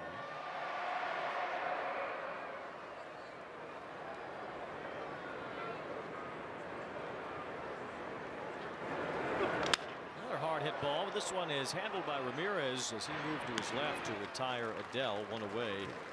Solid defender at third base. A solid, accurate throwing arm. He got away with that one. Little slider hanging upstairs. Ramirez made an error yesterday. And here's Tim Anderson. Well, these two are kind of linked, aren't they? Jose Ramirez and Tim Anderson had a pretty famous fight a couple of years ago when Anderson was still with the White Sox. As Anderson bats here. Chops one by Ramirez, foul. It's all water under the bridge now. I'll tell you what, his throw on that double play, he's got an incredible throwing arm. He certainly does. Longtime shortstop in the major leagues. The White Sox for several years and had some great seasons in Chicago. Get him locked in, especially hitting fastballs again. He could be a big impact player on this team. Strike to Anderson, and it's 0-2. So far 1 for 12, and as every day ticks toward Zach Neto's return, well, the Angels will certainly have to make a move by then. Sometimes those moves make themselves, and sometimes a decision has to be made. We'll see how it turns out once Neto is back. Played shortstop yesterday. DH today. It's the swing for Tim Anderson. When it's good and when it's locked in, he hits a lot of baseballs hard to right field. We're playing him right towards the right field line, but the infield, he's got some room to get it through on the right side. 1 ball, 2 strikes. Anderson cuts through that for the second out of the inning, which will bring up Taylor Ward. Wanted to clear up a roster move as well. The Angels yesterday had to put Ryan Johnson on the paternity list. They brought up Caden Dana. Dana pitched 3 innings yesterday. With the paternity list is only 3 days, so you feel like Dana probably won't be used again. But they can't switch pitchers around. That spot is Johnson's, and Dana is taking that spot. So they can't option Dana back now that he pitched 3 innings yesterday. He has to stay until Johnson returns. Yeah, I still think he did a nice job. He gave the bullpen a little bit of rest. Ron Washington talked about that today. 3 innings pitched. You know, gave up that home run, especially to Jose Ramirez. But other than that, there's some things to like about what you saw all the way through the baseball. Even touching 96 with his heater. And he's still so young, 21 years old. But he's got a good idea how to pitch, and he's only going to get better. He's going to throw harder. Remember, we were talking about Bibee picking up velocity. You're going to see Kyren Paris, the way he works out, he's going to pick up velocity on his fastball. That'll make all those secondary pitches so good. He seemed to already have picked up some velocity. He was hitting 95, 96 some yesterday. And it was important for the Angels to get some innings, and ultimately that's what they want to see from Reed Detmers, is be that 6th, 7th inning guy. And just take a couple of innings off of the pitching staff from time to time. 3 balls and a strike on Taylor Ward. Johnson can do that. Even Ian Anderson can do that. And if you can lessen the role for the 8th and 9th inning guys by using some of these bridge pitchers, guys who've had starters experience over the years, well, it just helps the pitching staff stay healthy in the long term. And it keeps them engaged in games when they're close games, too, to give them an opportunity to be part of that. Taylor Ward hits that one off the end of his bat a bit. Will hold up for Nolan Jones in right field. 1, 2, 3 for Bibee.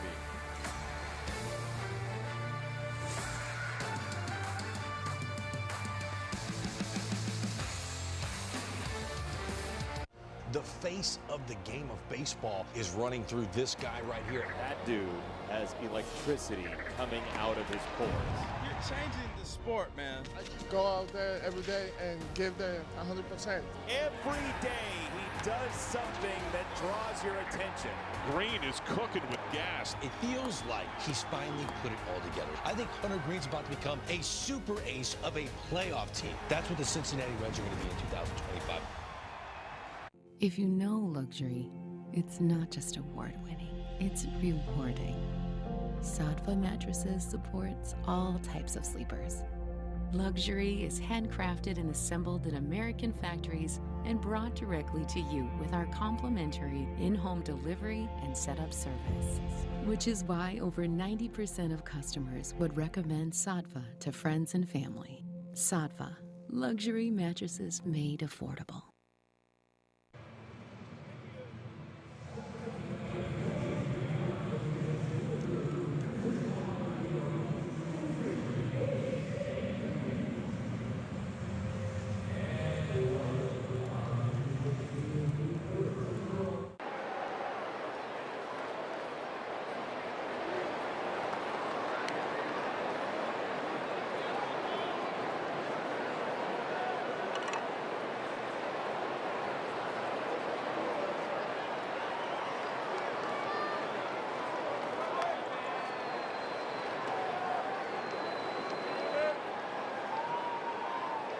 Turn. I want to show him quickly over to Tim Anderson. He gets a lot on that throw. Perfect feed back to Kochanowicz to be able to complete a 3-6-3 double play. The stretch by Kochanowicz, but a lot on that throw from Tim Anderson. Talk about one of the strongest throwing arms in baseball at the shortstop position. First double play turned behind Kochanowicz this season, but he had 16 of them turned behind him last year. In 11 starts. I mean, that is incredible. An absurd number. He would have been on pace to be the major league leader in that category had he pitched a full season. Bo Naylor is the leadoff batter here in the 3rd inning. Kochanowicz is throwing a lot of first pitch sliders. You see all these lefties in the lineup. Certainly a whole bunch of them. The first 5 hitters all swing from the left side for Cleveland. And in total, 8 of the 9 in their lineup. Rocchio is a switch hitter. The only true right-handed batter is Arias in this Guardian lineup. And you see last year Kochanowicz, after his debut, he was the league leader in double play balls. 1 ball, 2 strikes as Naylor lifts one towards center. It's pretty deep, a little deeper than I thought it was going to be, as Adell goes all the way back, and that ball is gone. It is a home run for Bo Naylor. Well, off the bat, that seemed like a fly ball that was going to land in medium center field. It just kept carrying, and Naylor has his first home run. Can't believe that baseball got out. It's 401 feet to dead center. And Joe Adell's first and is casually going back. He thinks he's got it. Even back at the wall. Adell got up over the wall. He had no chance at that. It was. I can't believe that carry. It didn't seem like he barreled it. He's got a torpedo bat. I don't know what happened there. A home run for Bo Naylor, and now. Seen enough of those home runs by Naylors over the years. Oh, really? Well, Josh Naylor is now in Arizona, so. 2 home runs allowed by Kochanowicz today. Surprising. With solo homers, the Angels have hit 2 off Tanner Bibee. It's 12 for Cleveland this season overall. If they're going to hit home runs, that will certainly help their cause offensively. A team that has not scored much in the games they've lost so far, but they've scored a lot in the games they've won. They did yesterday in their 8-6 win, 8 runs on 10 hits. And these 2 teams are going at it again, like we were saying yesterday. Ball 2 strikes. Kochanowicz last year only allowed 7 home runs in his 11 starts. So far, he's given up 3. In that first outing, gave up a home run in the first inning, and that was all. Bo Naylor, that's his first hit of the year. Sorokia fouls one behind home plate. I mean, the dead center field, too. Just didn't look like it off the bat whatsoever. I mean, even the read from Joe Adell, he was thinking he was just going to casually go back and get it even before the warning track. It kind of surprised him. He kept looking up even after it was over his glove and over the wall. Even after, as there's a swing and a miss for strike 3. Second strikeout for Kochanowicz. Even with that shot we had from behind the outfield wall, I mean, it was well beyond his glove.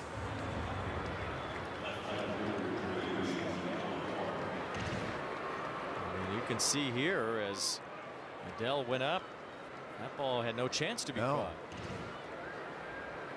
Just like we saw in Chicago, we thought Taylor Ward's ball was way out. This ball we thought was going to be caught in front of the track itself. Here's Kwan as it's back to the top of the order, grounded out to the pitcher his first time. Slightly warmer here than it was in Chicago, though. And St. Louis. Yes.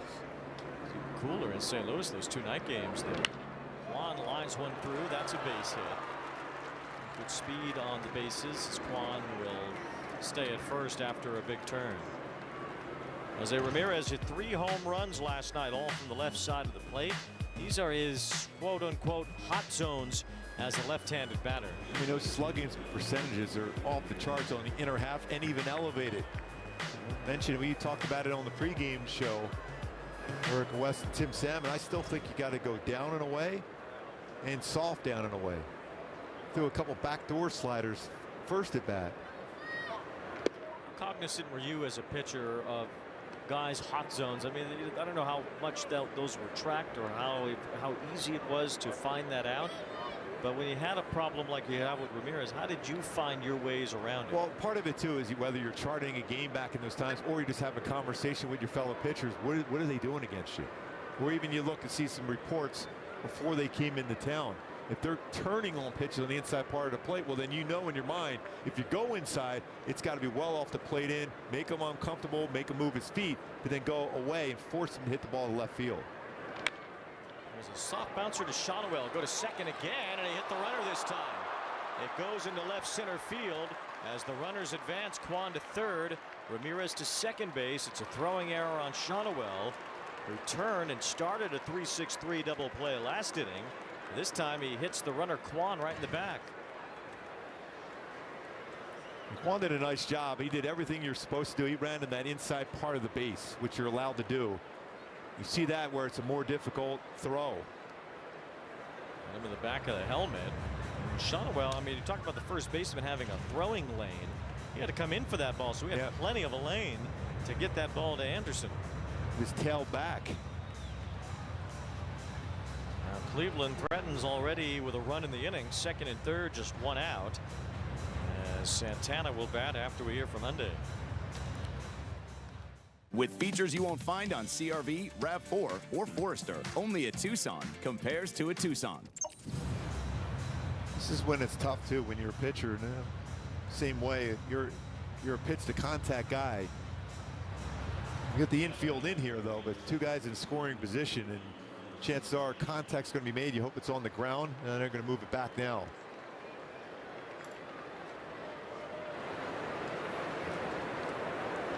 Third baseman is the only one that's close as Rengifo is off the line, but about even with the bag at third. Santana, who cranked a home run his first time, is the batter here. Angel pitchers have now allowed 15 home runs. There's a ground ball that will tie the game. Anderson will get the out at first. As Kwan scores, it's 3-3.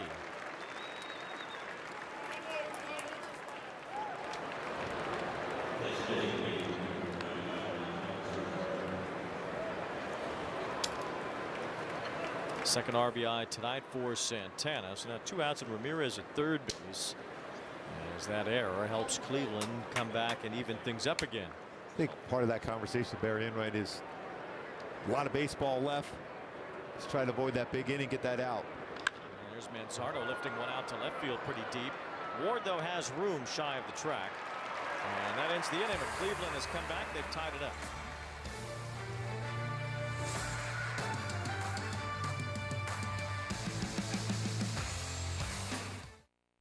All right, so that's 1 pair of glasses. Yep. With prescription lenses, plus anti-reflective lens coating. Oh. Scratch-resistant coating. Did I choose? UV protection. Award-winning customer service. That's me. That's also me. Free returns, free exchanges, and free frame adjustments for life. And how much more is that? Oh, it's all included at Warby Parker. So my glasses are still just $95. Oh. Surprise! I just get excited. SiriusXM's The Leadoff Spot is now on MLB Network. Join Steve Phillips and former MLB players Xavier Scruggs and Eduardo Perez for a recap of the night's action, preview of the day ahead, plus in-depth baseball interviews all season long on MLB Network.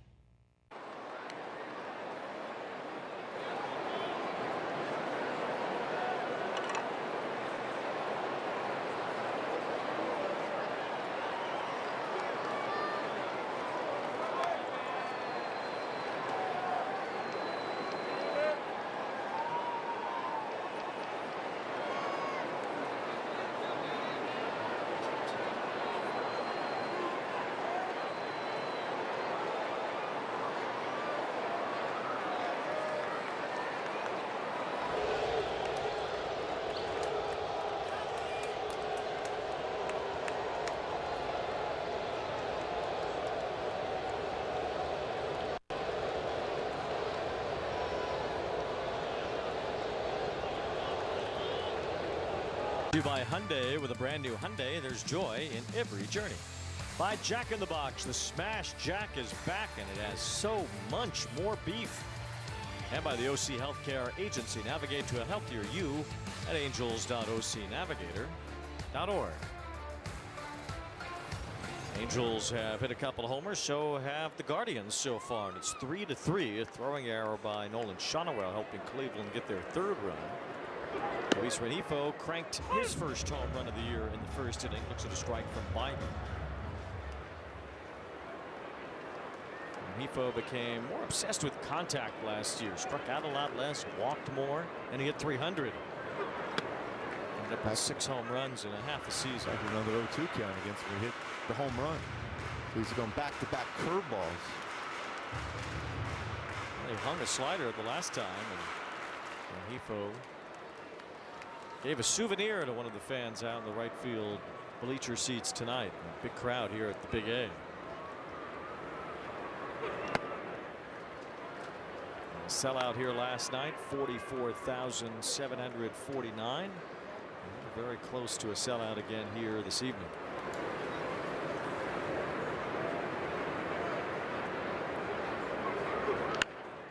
A roller up the first base side. Santana has that for out number 1. Like Trout's trying to homer for a third straight day. And also you mix in an extra base hit the game before that too, so some good swings right now on this. Talking to Trouty today after that home run last night. That was a firm 4-seam fastball, and he hits out the right center. Statcast era goes back 10 years now, and that's the 6th highest pitch that Trout has homered since then. There were a few before Statcast started tracking all of those. He looks at a low strike here from Bibee. The balls and 1 strike. Tanner Bibee from Orange County, 26 years old. Trout's been in the big leagues as an Angel for more than half his life now. Well, he painted the corner on the outside corner. First pitch down. Now it's up and in on the inside corner. It's amazing how many strikes are not being called strikes so far in this series. You still feel that Bibee's going to try to get Trout out with fastballs up. See if he can get him to chase breakables. Anything down as far as a breakable in the zone, it's going to be hit hard. 2 balls and a strike as the slider missed.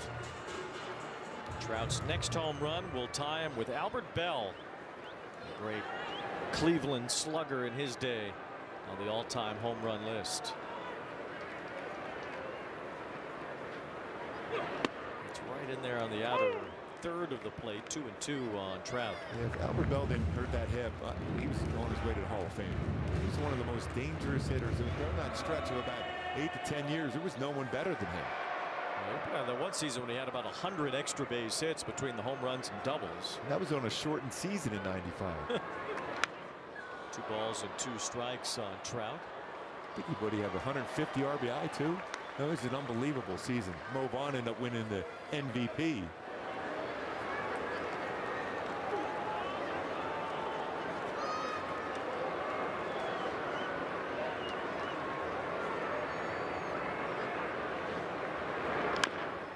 Tapper toward third and foul. What was it like for you when you knew the guy at the plate was strong and one of the most feared hitters of his time? Yeah, I mean, I even tried to go fastballs in against Albert Bell, and I remember he had a mammoth home run. It was off the plate in too. That kind of, at that point, I threw a lot of sliders to him. It's like facing a guy like Dave Winfield or Jack Clark. One good swing on a fastball made me throw a lot more sliders to him. 2 balls and 2 strikes on Trout. Another long at bat, seeing a lot of pitches for Trout. Went down and got that, shot it toward the right field corner. It's slicing and it's foul. Remember, he walked on a 3-2 count. First at bat, scored on the home run by Soler. We've seen a lot of pitches in this one also. We're in those corners here at Angel Stadium. You're surprised that it's even in fair territory. The way that the wall curves and how it's angled, it's seemingly angled from home plate. Just the way the trickery of your own vision makes it seem like you're on an angle. And a lot of times we hit it high enough, it works its way back into fair territory and that foul pole. I see that a lot down the left field line, especially 2-2. He's Trout had a good pitch to hit there. That was exactly the spot. When I mentioned earlier, he said his hands are feeling real good right now. One of Bibee's favorite players as a kid, Mike Trout, at the plate against the OC native Tanner Bibee. 2 balls and 2 strikes. And Trout lays off that slider again. Seems like Trout has a pretty good idea of where that slider's going. That's a pretty tight slider too, especially when you dealt with a 96-mile-an-hour fastball in that outer part of the plate. Didn't even think about going after it. It's a full count. It's 3-2. And Trout takes ball. No, he's called strike 3. That ran back. It looked like that was a sinker that ran and got the zone. He had thrown him a bunch of 4-seamers. This time he dropped a sinker. Didn't want it necessarily upstairs. You see it gets the upper part of the strike zone once it run to it. Yeah, it just came right back to the top of the zone. And he'll remember that one. Bibee going against Trout. 2 outs. That is the 3rd strikeout for Bibee as Soler fouls one off. Bibee says his favorite pitcher as a kid was another former Angel, at least for a time, Zach Greinke.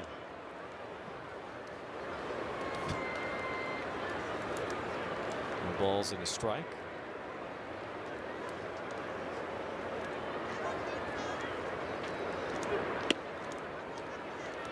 Nice job of laying off his slider so far. A lot of the hitters have, and Soler just did. 1 ball, 1 strike. Soler with a 2-run homer in the 1st inning. Bibee's got a new contract. Celebrating a 5-year extension that he got just before the season started. $48 million. Help him spread out over in Dana Point, California. What a place. Yes. We both know that one pretty well. That's where Bibee lives in the offseason. Why wouldn't he? 1 ball and 2 strikes on Soler. Ripped to the left side, and it's off the glove of Ramirez. Rocchio tried to save it. And Soler's 2 for 2 with an infield hit.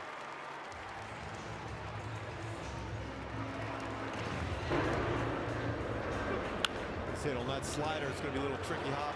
Usually you see Ramirez make that play often. Unable to get that. Soler 2 for 2 with the home run and now a single.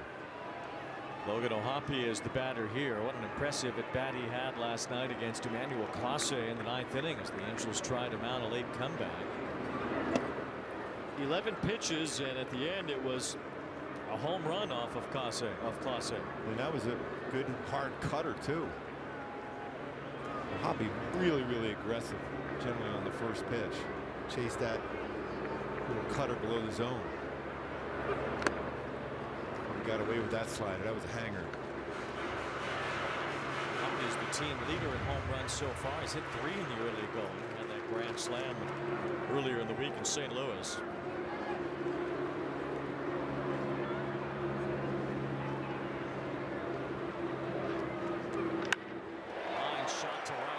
Hit. I like what I'm seeing for O'Hoppe. He's got a number of hits, couple home runs to right field. He's staying on that baseball really well. That's a slider, little elevated and away, then try to pull, base hit. A little rally here now.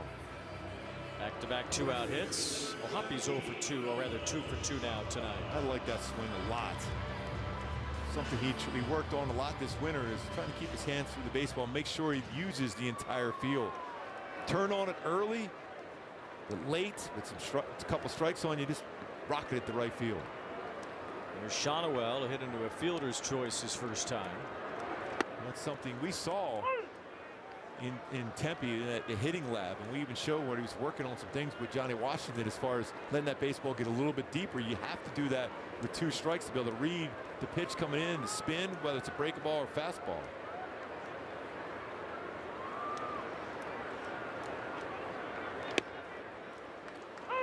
2 now on Kochanowicz. Flash you back to last year. Kochanowicz going deep off Bibee in Cleveland. Jumped on that breaking ball, got that out in front. It's a long way out. Angels are hitting that little flare in the left field. Yeah, whatever it takes here. Angels are hitting .308 with runners in scoring position and 2 outs so far this year. So these 2-out hits, extending rallies, that's all been happening here in the early part of the season for the Halos. See if Kochanowicz can continue that with 2 strikes and 2 outs. Well, we've seen that pattern so far with 0-2 Bibee trying to elevate and get a chase well above the strike zone.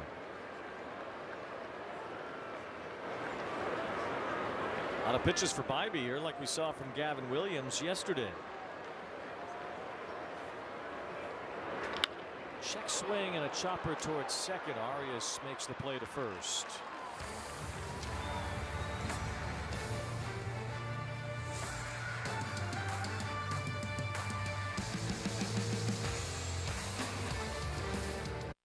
All right.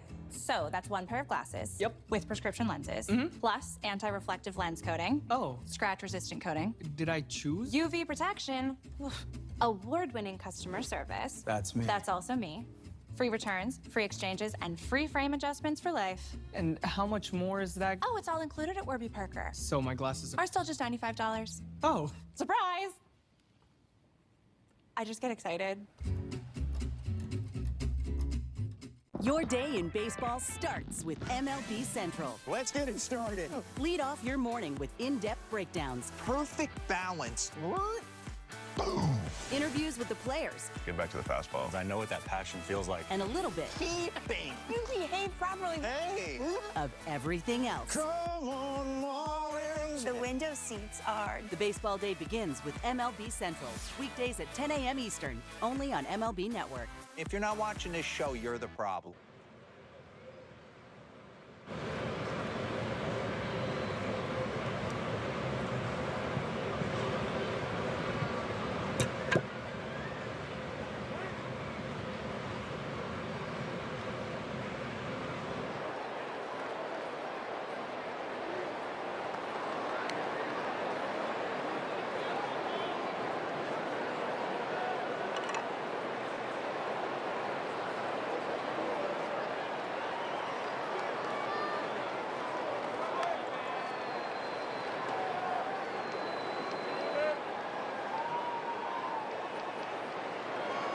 One of the first 25,000 fans in attendance Saturday, April 19th.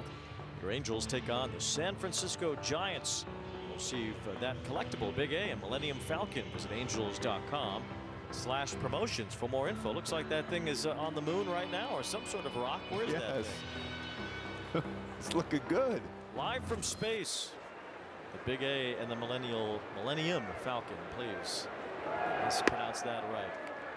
A strike to Nolan Jones, who struck out his first time from Philly.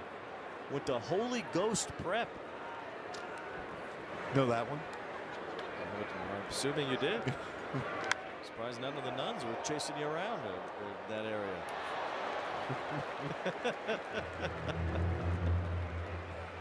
Balls and 2 strikes on Jones. Yes. So many good memories of those. No question. That was such a good student.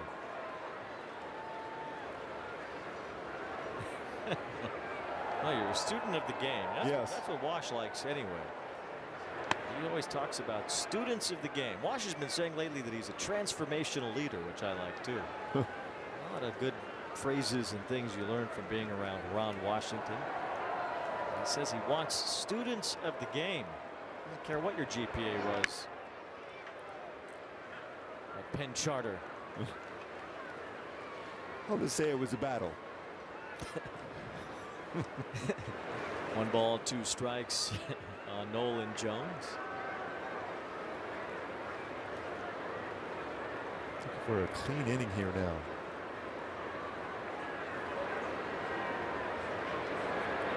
Swing and a miss. Strike 3. A good pitch there on a slider to the back door to strike out Jones. It's good to see him be able to get that punch out on the slider. That spin, it's tight. Great spot too. Especially as a hitter, you're tracking that sinker away. And there's pretty good separation of speeds of those sinkers. That's an 88, 89 mile-an-hour slider. And his fastball, especially that sinker's 94 to 96. There it is right there with some run action. Even though they know he's got a good sinker, that's a perfect sinker.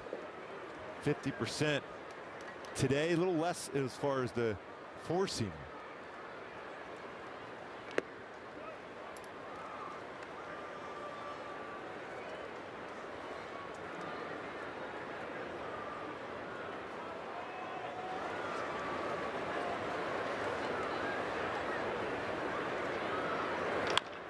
Bouncing ball right at Tim Anderson as the shortstop gets to show off the strong arm. That is a hose over there to retire Arias. Very strong arm. 2 up and 2 down. Kochanowicz loves those ground ball outs.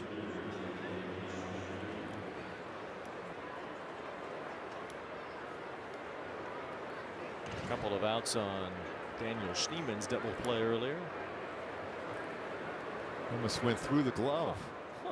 Be careful with that. Third baseman Renifo is playing shortstop right now. He's giving Schneeman a base hit. And he didn't even move after that one. That is lucky right there. He's like, oh, let me put that back in the glove. Nobody will notice. Nothing to see. I didn't see it. 1 ball, 1 strike on Schneeman. Schneeman just kind of a little engine that could type of ball player, not very highly regarded, a 33rd round pick. He's from San Diego. He went to BYU. 1 ball and 2 strikes. It's like almost every team has one of these guys that flew under the radar, snuck through the minor leagues, and is in the show. Versatile can play different positions for you. 2 balls, 2 strikes. Schneeman can play infield and outfield. By the way, they changed the scoring of Soler's infield hit. They gave Ramirez an error. Wow. Tough error. I'm leaving the hit. That'll be changed. 3-2. Kochanowicz has thrown more sliders tonight than he has in any other start but 1 so far as a major leaguer. 3 balls, 2 strikes on Schneeman. Swing and a miss, strike 3, and there was another slider. Another slider. 1-2-3 inning is first tonight.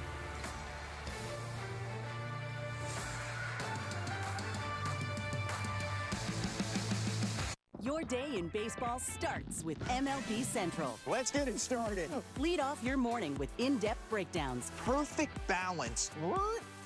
Boom. Interviews with the players. Get back to the fastball. I know what that passion feels like. And a little bit. Keeping. You behave properly. Hey. Of everything else. Come on, Marlins. The window seats are. The baseball day begins with MLB Central. Weekdays at 10 a.m. Eastern. Only on MLB Network. If you're not watching this show, you're the problem. Let's talk Orioles, a powerhouse and getting better. They have a lot of young players, and you know they're going to take another step. High, deep, way out of here. That ball was barbecue. Leave it up to the kid to do something special. These guys are superstar players. Talk about smacking the opponent in the mouth from pitch one. That's the day in, day out, and finding a way to win. They've done an incredible job of bringing up this homegrown talent. Take a bow, young man. The good vibes are back in Baltimore.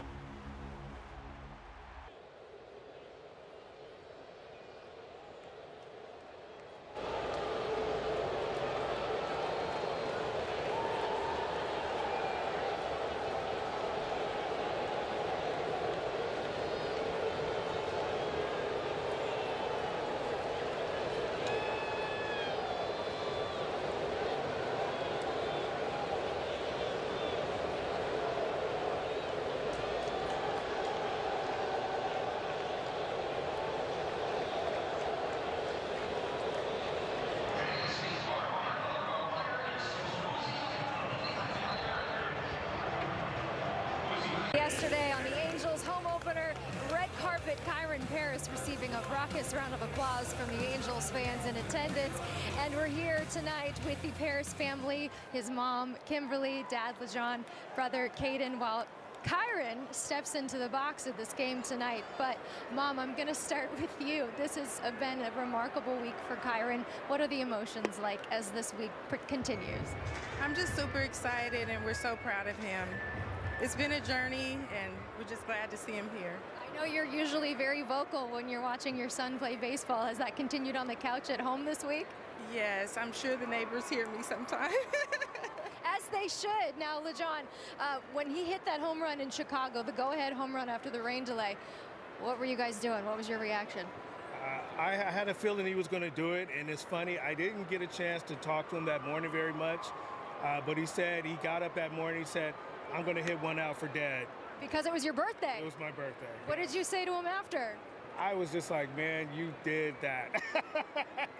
I was like, that was amazing. How would you describe this whole process? I know he went this whole offseason, put in so much work, and said that he learned from the failures.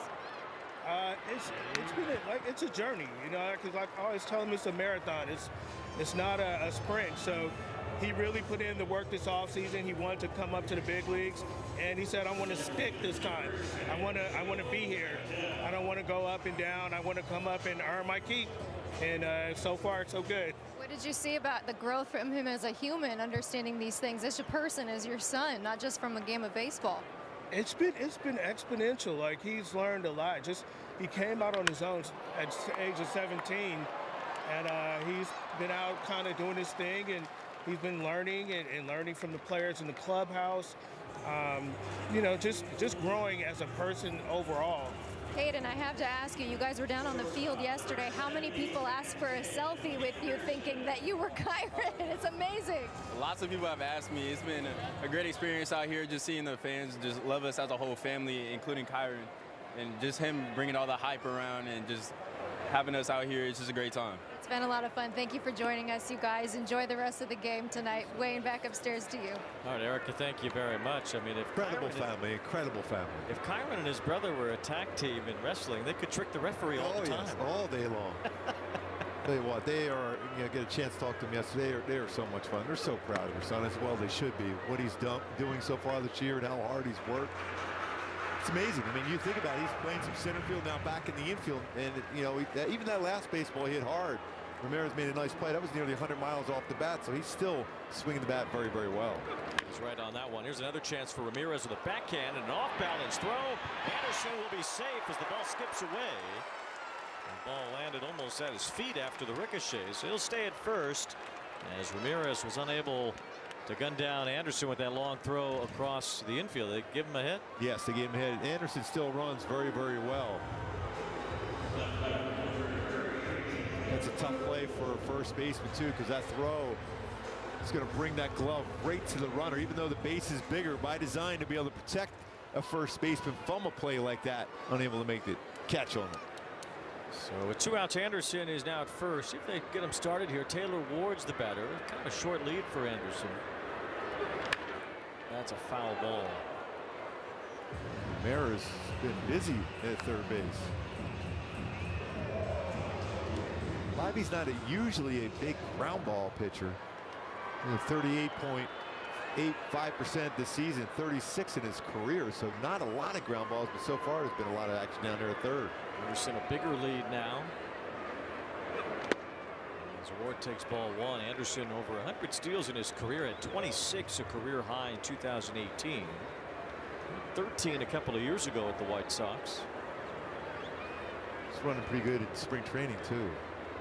Santana holds him on. 1 ball, 1 strike. Bibee throws over. Anderson got back in plenty of time. He's got 7 career pickoffs, so he's got a good move.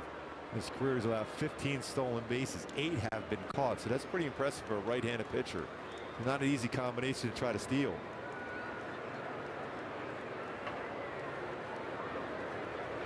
Wave through that one by Ward. I think you might take a shot at it now because you anticipate a slider, curveball, some sort of breaking ball here with 2 strikes. Not a bad time to go.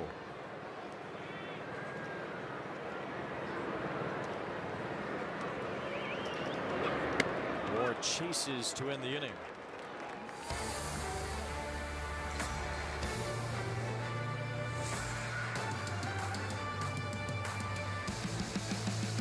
It's a great night for baseball. This matchup features some of the best talent in the game. A lot of power, a lot of marquee names. Here we go. Buckle up, folks. There's a guy who wants to be in the spotlight. The bats have come alive. A showstopper. We're just playing Powerball. This place doesn't know what hit them. These teams are entertaining, are they not? The show continues. Experience game-to-game coverage of the night's biggest moments, live and commercial-free.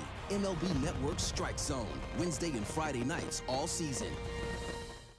Right this second, at some diner somewhere, I'll have a... Someone really wants a soda. But that same someone doesn't want to be like the only someone to order a soda. Embarrassing. Yeah, she's looking at you. Yeah, I know the struggle is real, honey, but so are all these other... What if there were a better soda? Hun, get a Poppy. It's a soda with 5 grams of sugar. Okay. Okay, so this waitress is a genius. Can I get one too?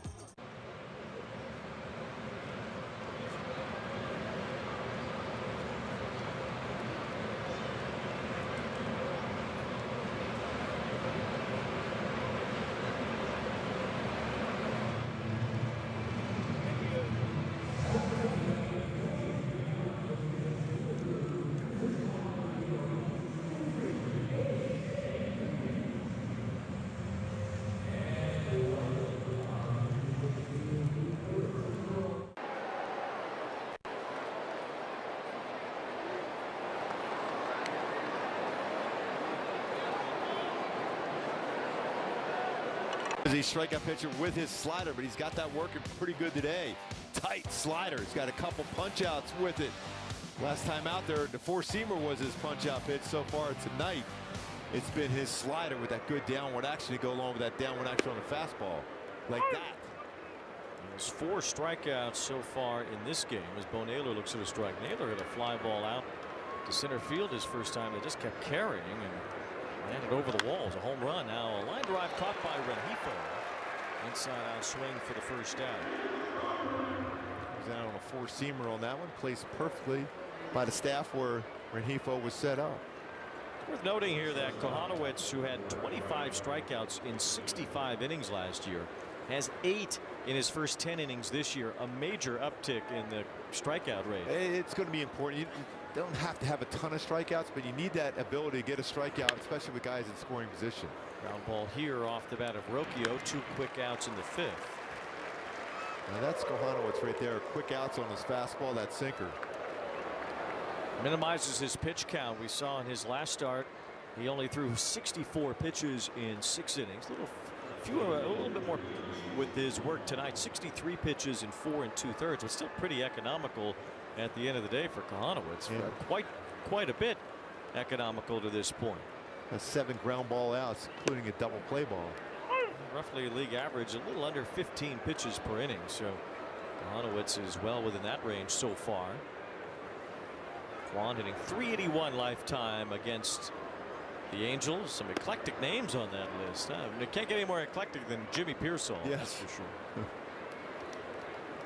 Ran around the bases, jogging backward when he hit his 100th career home run in the major leagues. Wayne Kirby. Well, Ellis-Burks, he was a really good player. Liner through for Kwon, his second hit tonight.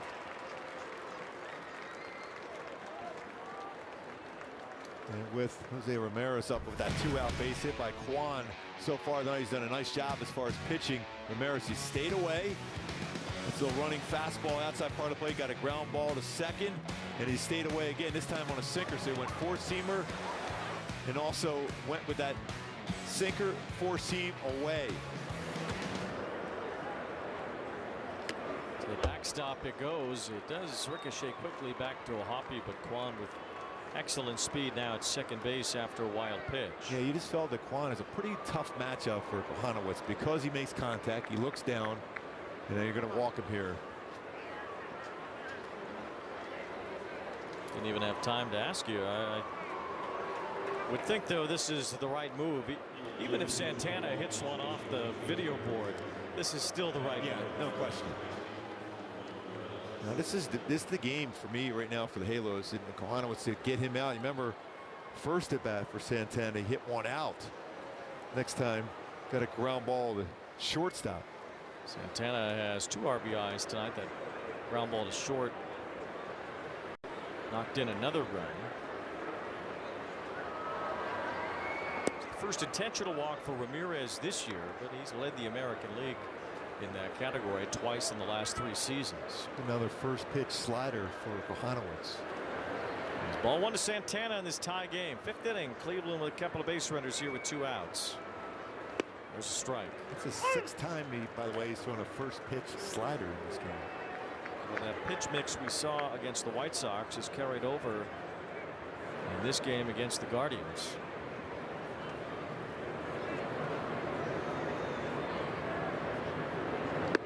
2 balls, 1 strike on Santana. Especially with the patience for Santana. See those 20 pitches in the first inning. Pretty solid as far as the pitch count since then. Trying to get through this to keep it tied. Ball 3 on deck. Manzardo.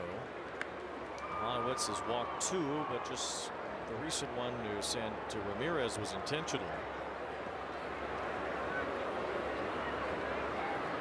The Angels got all 3 of their runs in the first. Cleveland has battled back to tie it. And there's a high strike to Santana to make it 3-2. One thing about that pitch right there, a take by a veteran, I wouldn't go back there. What would you do? I'd try my sinker. That's my best pitch. Keep it down, trust the hands of Rengifo over third. Runners will go on a 3-2 pitch to Carlos Santana. And it's nowhere near. Ball 4. Another walk. Loads the bases. Kochanowicz has had 9 quality starts in his first 12 major league outings. He'll try to be just the second Angel to make it 10 in his first 13 tonight. And join Jared Weaver if he can do that. Then he'll need 4 more outs, and they'll need to keep Cleveland off the board at least a couple more times. Remember, his first couple starts for Kochanowicz were a tough one. Then he went on that great roll. Angels would just like Kochanowicz to get 1 more out in this inning and keep it a tie game as Kyle Manzardo's the batter.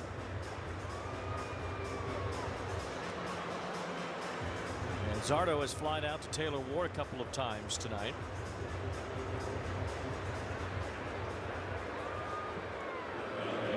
He was the Rays minor league player of the year in 2022, and he got traded to Cleveland for Aaron Savali the year after.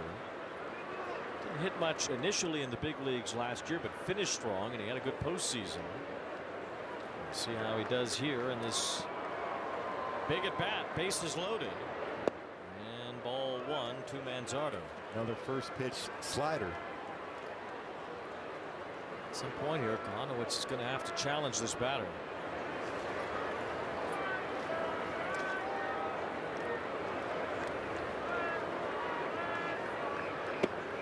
Two 2-0. Angels bullpen is quiet right now.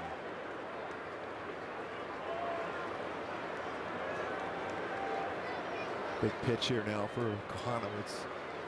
He's got that movement on his fastball. You got to trust movement. It's not going to stay true in the middle of the plate. You got to challenge him. Manzardo hooks it to the right field corner, foul.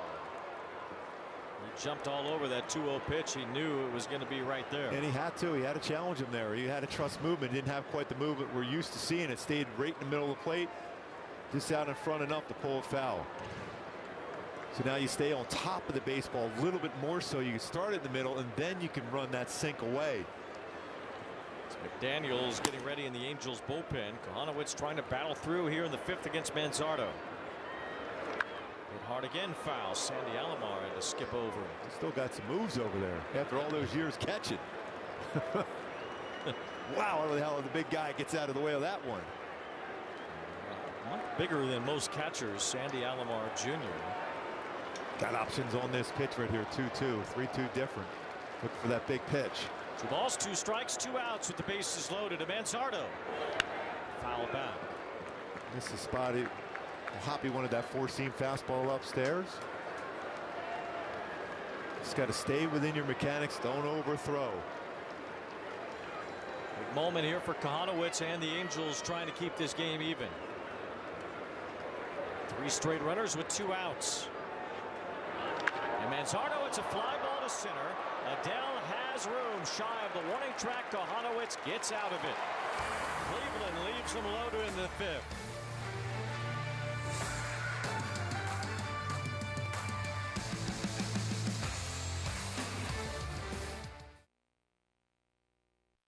All right, so that's 1 pair of glasses. Yep. With prescription lenses, plus anti-reflective lens coating. Oh. Scratch-resistant coating. Did I choose? UV protection. Award-winning customer service. That's me. That's also me.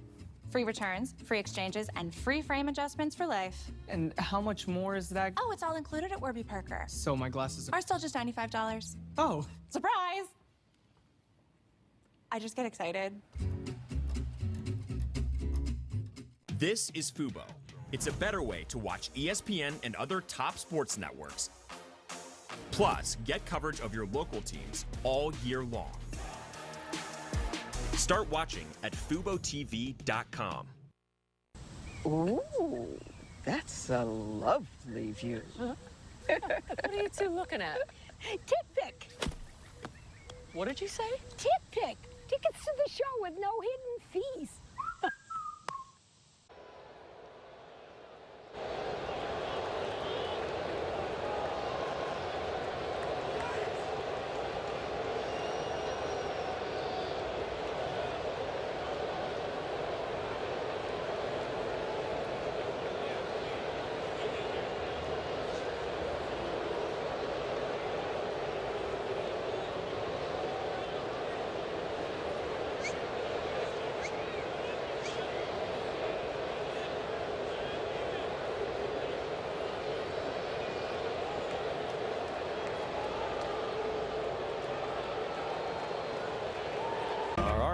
Top tier play as Luis Rengifo went deep in the 1st inning. So did Jorge Soler.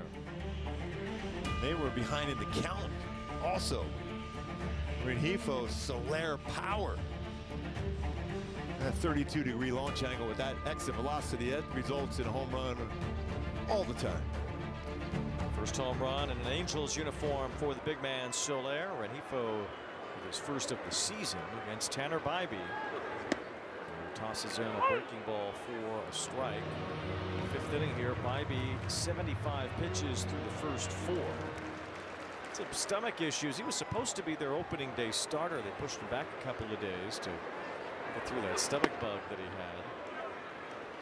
1 ball, 1 strike on Rengifo. Talk about pitching upstairs, pitching downstairs, inside, outside. Bibee really knows how to pitch. To a great college, Cal State Fullerton has been a baseball factory. Good pitch there. He pulled the string on Rengifo. 1 ball, 2 strikes. Yeah, he went 4-seam fastball upstairs, followed with a good arm action on the changeup. I'm feeling that might be it for Kochanowicz after that battle there, that last effort. Kochanowicz will fall inning shy of a quality start if the Angels do bring Burke into the bullpen for the 6th inning. See if the offense can give Kochanowicz a chance to pick up a W here at home. Bounce through the middle and a base hit past a diving Rocchio.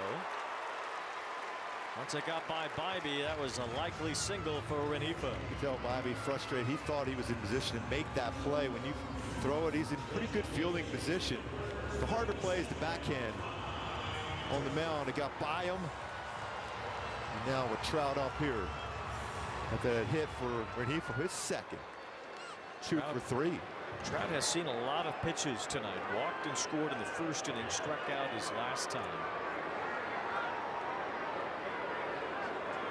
You could have 2 plate appearances and only see 3 or 4 pitches. He's seen about 15 here. Does that change the landscape? Yeah, because now Trout knows exactly the spin. He knows exactly the pattern. This gives you a better chance as a hitter than it does as a pitcher on the mound. And he drills it out to left center field. Steven's going to watch it go. Goodbye. Mike Trout assaulted that one. A 2-run homer into the rock pile. I think Tim Anderson liked that swing. Boy, that baseball was crushed. Just like you were saying, Wade, seeing how pitches. Wow, that baseball is crushed. That is a cutter down. Mike Trout never misses anything down. Crushed. 3 straight games. Trout, home run. 4 straight games with an extra base hit. He says his hands feel good. Well, yeah, they do. He's got the true outcome going today. Walk, strikeout, and a blast. Wow, what a shot. 3rd straight game with a home run. Hey, Ed got the ball out there. Yes. 107 off the bat. 429 feet, a blast. Cutter was down. That's a short swing. Those hands, Bibee knew it. He goes, do I even look? Do you think Bibee still likes him after that? No, not so much anymore. So there got him in the hand. Pitch. He's got hit there a couple times. That's what you want to avoid as a batter, right in that hand. So vulnerable there. And that puts Kochanowicz in line for the victory now. We'll see if that changes Ron Washington's bullpen plans at all. Soler gets some attention.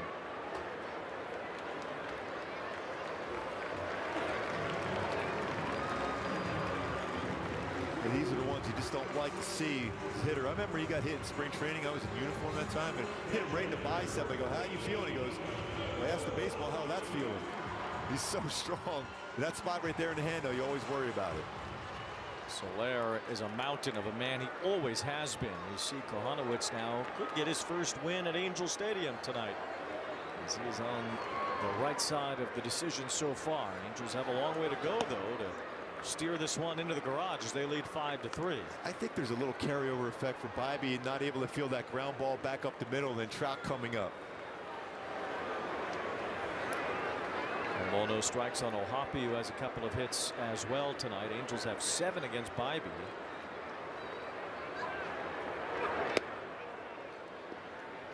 Kia player profile, Logan O'Hoppe. Seen a lot more pitches per plate appearance so far. Well, 11-1 against Clase last night. Well, part of it is that trust to hit the ball the other way. He's already got a hit that way. He's got a couple home runs the other way this season already. By the way, for Trout, 3 straight games with a home run, 4 straight with an extra base hit, and 5 in a row with an RBI. Getting locked in. Hey, when he says he's feeling good, you have a lot of trust in him. Ties him with Albert Bell on the all-time home run list, number 381 for Mike Trout. Ooh, that's above the zone. In the neighborhood, 3-0. That still happens, believe it or not. 3-0 pitches tend to get called strikes more often.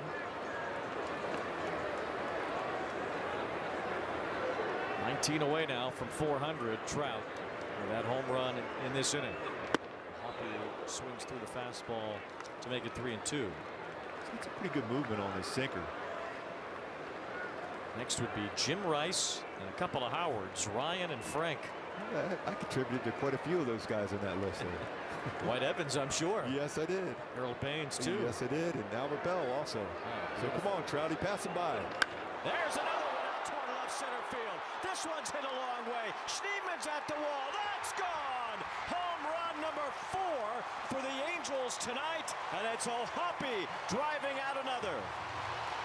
That baseball is hammered by Logan O'Hoppe. That one to left center, to the right center, one to left, and this one is a blast. And Trouty looking on. Hammered. Logan now 3 for 3. Maybe his parents should show up more often. There's a big smile on their face right now. It's his 3rd straight game with a home run. He now has 4 to lead the team. I had a chance to talk to his parents last night after that at bat against Clase when he hit the home run. They're like, that was pretty good. I go, not pretty good, amazingly good. Well, these balls against Tanner Bibee have been absolutely demolished. I mean, this is one of the better pitchers, especially young pitchers in the American League, and the Angels are swatting him tonight. You know what? As much as we say Trout is really good in the lower part of the strike zone, O'Hoppe is incredibly strong on the upper part. Well, Tanner Bibee, he came home again, but the Angels have been rounding the bases all night. 4 home runs have chased Bibee from the game.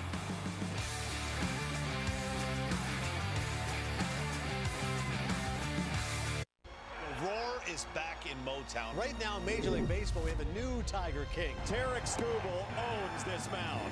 Look at him walking off the mound. This guy's a nightmare. This kid's special, doing it all. Riley Green saves the day. Does everything on the field, plays great defense, can steal bags. He's a monster. If I'm on time, I know my swing is going to be in the best spot possible for me to hit the ball. Riley Green tears into another one.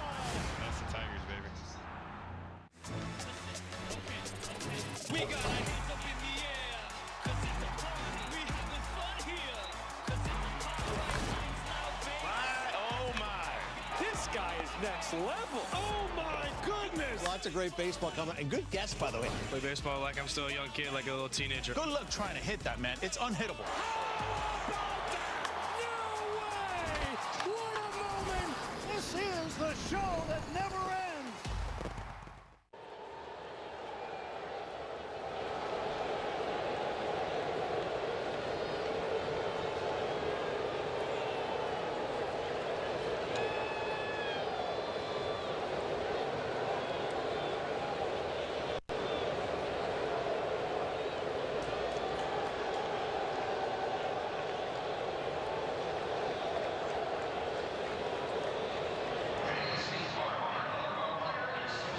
Runs off of Tanner Bibee, the Orange County native, and they have come from the 2, 3, 4, and 5 spots in the order. Rengifo, Trout, Soler, and now O'Hoppe.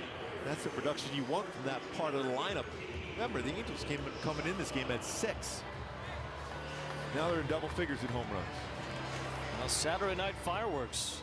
You don't even need to stick around for the fireworks show. We got him here early.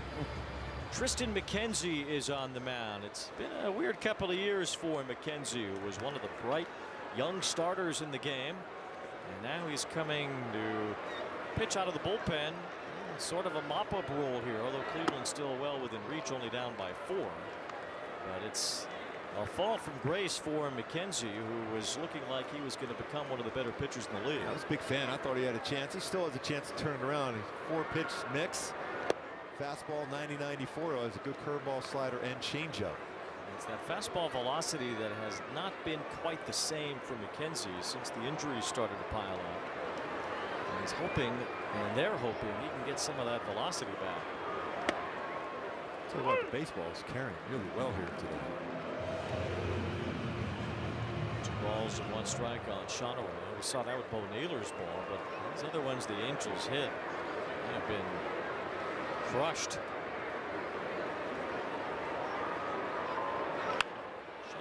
Rips one. Santana had a poorly timed jump. Not sure if he would have made the play anyway, but he jumped too early, and Kochanowicz has a base hit. Got to keep adding on. We know how good this Guardians team is swinging the bat of late.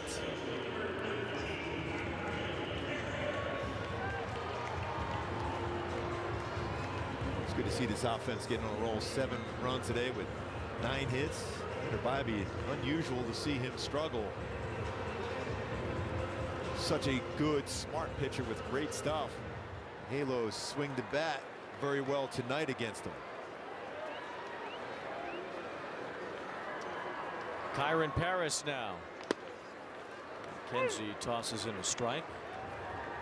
Some similarities made between McKenzie early in his career and Dwight Gooden because of similar builds that they had. Tall and lean, lanky. That's always a tough comparison. Dwight Gooden came into the big leagues. There wasn't anybody better than him. His stuff was unhittable, absolutely unhittable. Dr. K, when McKenzie got to the big leagues, they called him Dr. Sticks. He's 6'5", 165. String bean out there.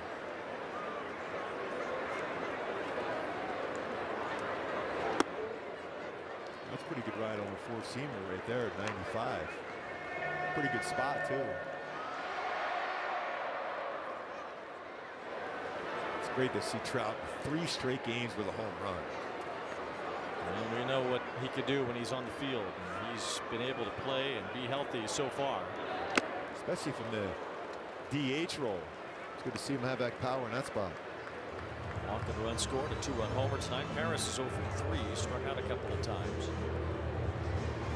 Tanner Bibee got 12 outs, allowed 7 runs, and for the first time in his career, 4 home runs. Some real good swings again. This surprised.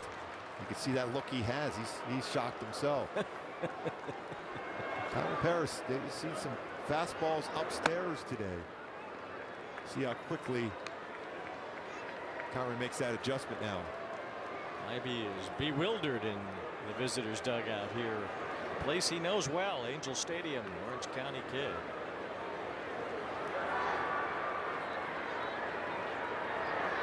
Great crowd here tonight too. Really nice. Ball 1 strike on Adell. Well, it is filled in well, and fans have gotten their money's worth so far with 4 home runs from the home team. Standing room out there in left center, right center.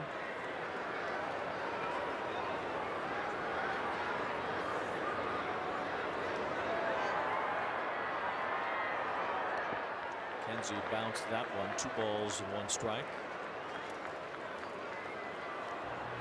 Get some action in these first 2 games. Maybe a sign of things to come here at Angel Stadium this year. Angels played a spirited brand of baseball in their first road trip, winning 4 out of 6.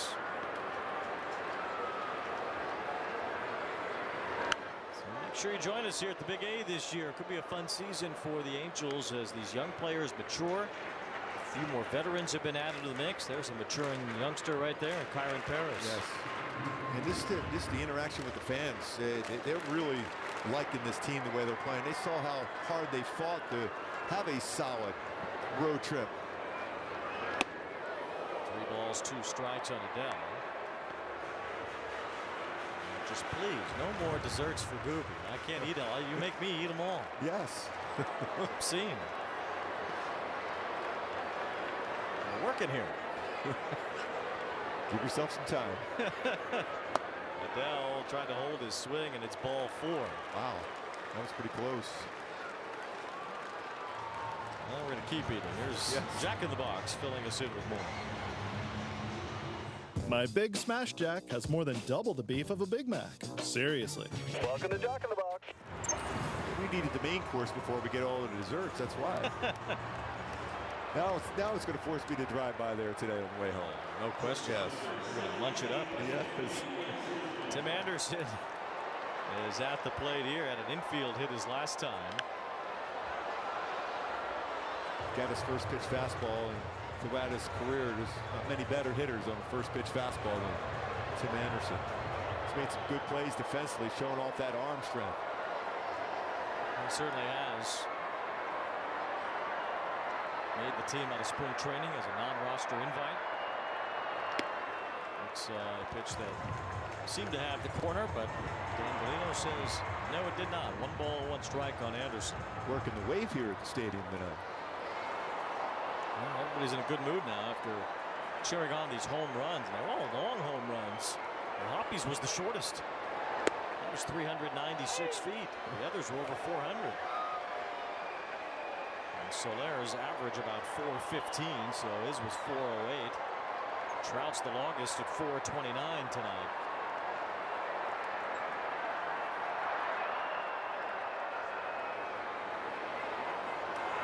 Whoa. Over the head of Anderson in a wild pitch. So now runners on second and third. It's a scary pitch right there. Who won kind of in that same area against Joe Adell. This right up at the helmet.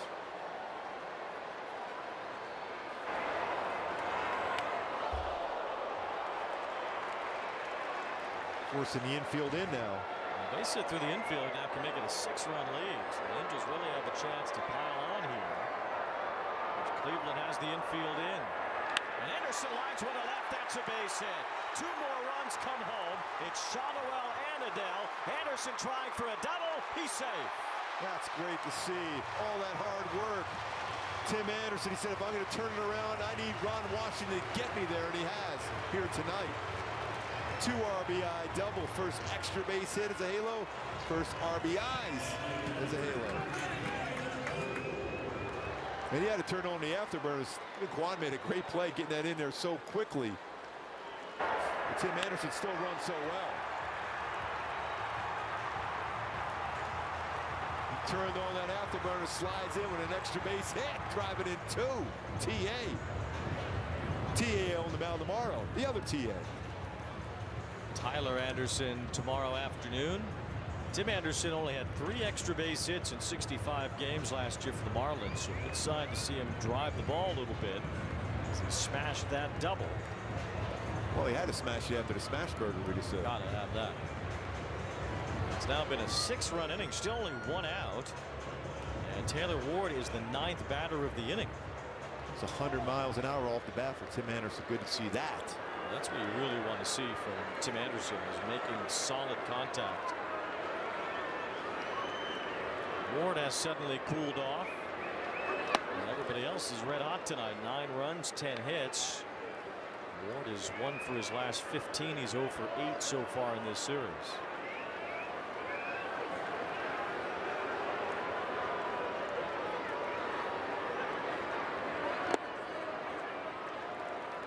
Command issue here for Kansas. A high fastball followed by a low fastball in the dirt. Bullpen in the way it was used last night, he might be forced to pitch some innings tonight. Well, that's what Stephen Vogt kind of backs himself into by relying so heavily on the bullpen as he did last year and last night. That's looped toward left. Quant's coming in. He dives and he knocks it down, but he can't make the catch. Anderson ran the whole time and he scores easily. Yeah, he read that well. That was going to be like an unbelievable catch. I mean, we know how good he is, 3-time Gold Glove winner. No way he saw that. Even better angle than even we have up here. Read that down. Great effort by Quan to get there. But unable to get there. Tim Anderson is going and say, you know what? I don't know if you can get there. Taylor Ward will take that RBI too. Hasn't been squaring up the baseball a little bit of late, but there looks like a line drive. Well, that's not only knowing where the outfielders are playing, but it's knowing the outfielders too. If as good as Quan is, well, Anderson knows him well in the AL Central. Here's a throw to second base, and Taylor Ward is cut down on the ball in the dirt. It was a fortuitous bounce for Bo Naylor. It bounced right back to him on a pitch in the dirt.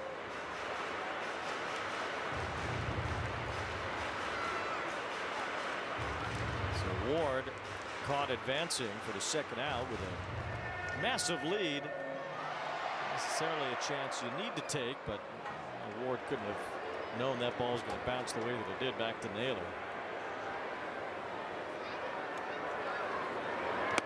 Big night for the offense and a big inning here. 7 runs. Rengifo, the 10th batter. He has 2 hits, 2 runs scored, a home run.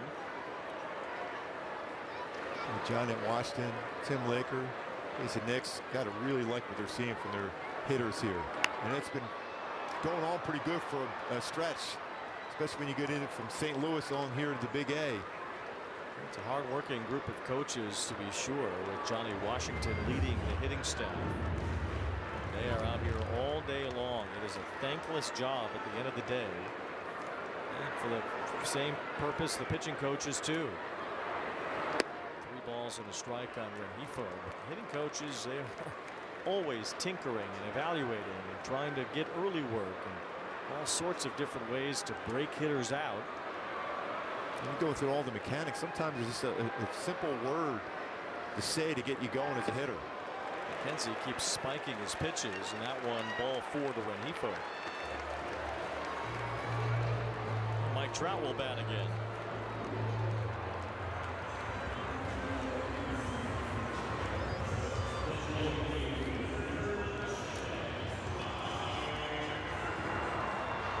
Trout launched a home run his last time, 429 feet. Work his way closer to that magic number 400 in his career. He needs 19. He'll get there this year if he plays enough games. Love hearing this. Big cut. Hearing the MVP chant. 3 times he has won that award. There's only been one 4 or more time MVP winner in baseball history, and it's Barry Bonds.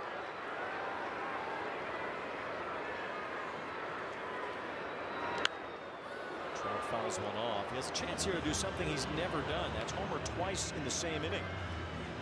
The last Angel to do it was Kendrys Morales in 2012, Trout's great rookie year. I'll tell you what, Kendrys Morales was a really, really good player.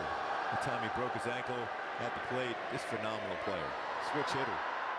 It's only happened twice in Angel history. And Trout has a chance here on 0-2. Chased for strike 3. Big inning for the Halos, a 7th spot. And it was Trout who got it started with a long 2-run homer. Don't forget Logan's hammer.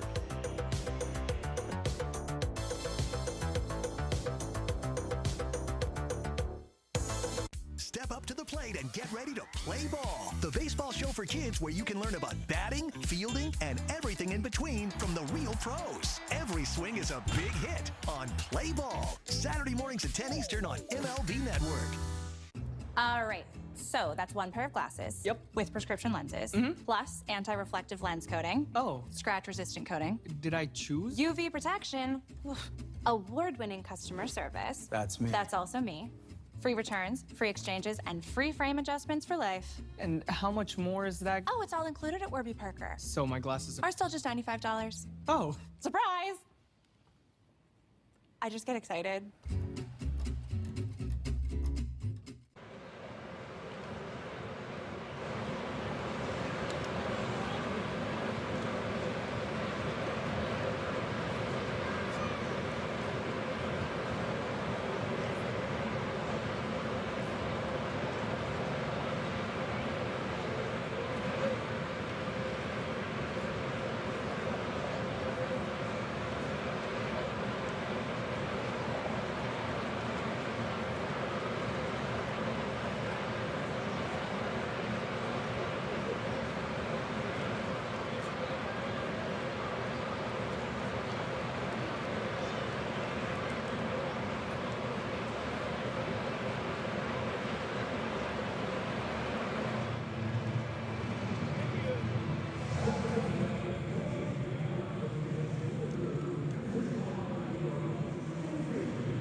Two home runs in that inning, 4 now on the night, and a 7-run lead. As the Angels bullpen will have to take care of the rest of this. Jack Kochanowicz, though, in line for the win as Garrett McDaniels now takes over. Well, we know Logan O'Hoppe is a big hockey fan. He has a hat trick going 3 straight games himself with a home run, him and Trout.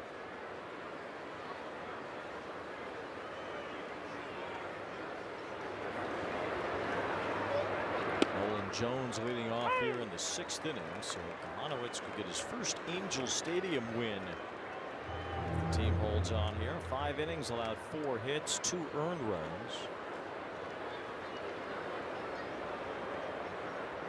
With 4 strikeouts tonight. McDaniels, the Rule 5 pickup from the Dodgers. That's a good pitch right there. Slider, very similar to that sequence he had against, remember, Shohei there in that Freeway series. Jones has struck out 3 times. Speaking of sequences, Kochanowicz had that tough with that bases loaded against Bizzardo. Went that pitch, slider away off the plate, then fastball had to challenge him. Came right back with a slider, sinker in. Tough at bat, finally got that sinker down, got that fly ball out. It was a battle for him, especially after falling behind 2-0. Should have been a strike to Arias, who walked his first time, facing Garrett McDaniels, 25 years old, from South Carolina. It's been an interesting baseball journey for McDaniels to the big leagues.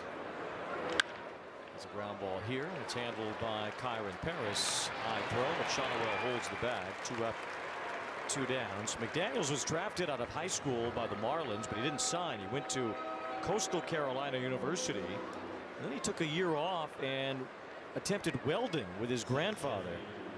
And he said, you know, I kind of miss baseball. So he went back to the University of Mount Olive. Didn't get drafted. The Dodgers signed him. He pitched 1 game. He needed Tommy John surgery. Then he came back. The Dodgers made him a reliever. Left him unprotected. The Angels grab him on the Rule 5 draft and put him in the big leagues. Yeah, he's got that he's got straight over the top delivery, but he sinks his fastball really well, and his slider is really good. Well, that is a circuitous route. Yes. As the old saying, he took the long way home. He did.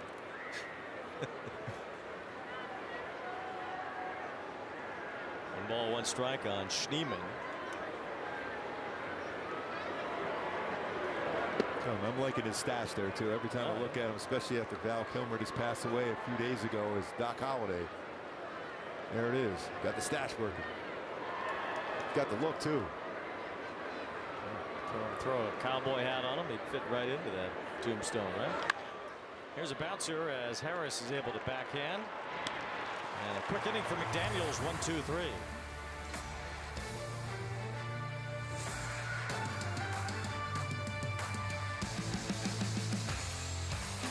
The Braves have staying power. Just an absolute powerhouse. Big-time bombers in the lineup that could really hurt you. They're going to be a force again. Your 2024 National League Cy Young Award winner. This is what the greats do. Watch him go to work. Swing and a miss. What a way to finish for Chris Sale. Explosiveness with the velocity, with the nastiness of his pitches. The man is on fire. He is MLB Sonic the Hedgehog. That's what I do every day. Play baseball and have fun. Braves just keep on rolling.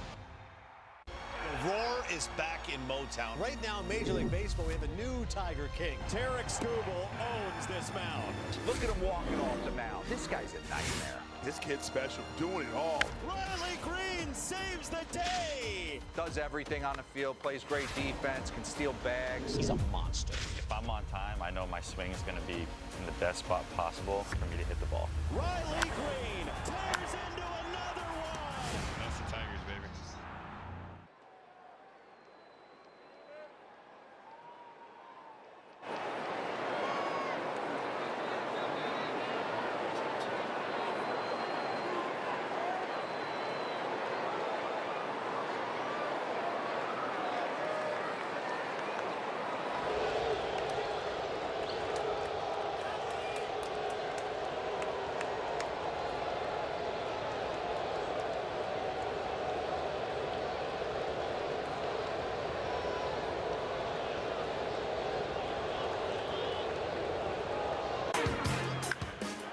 Hifo jumping on an 0-2 pitch.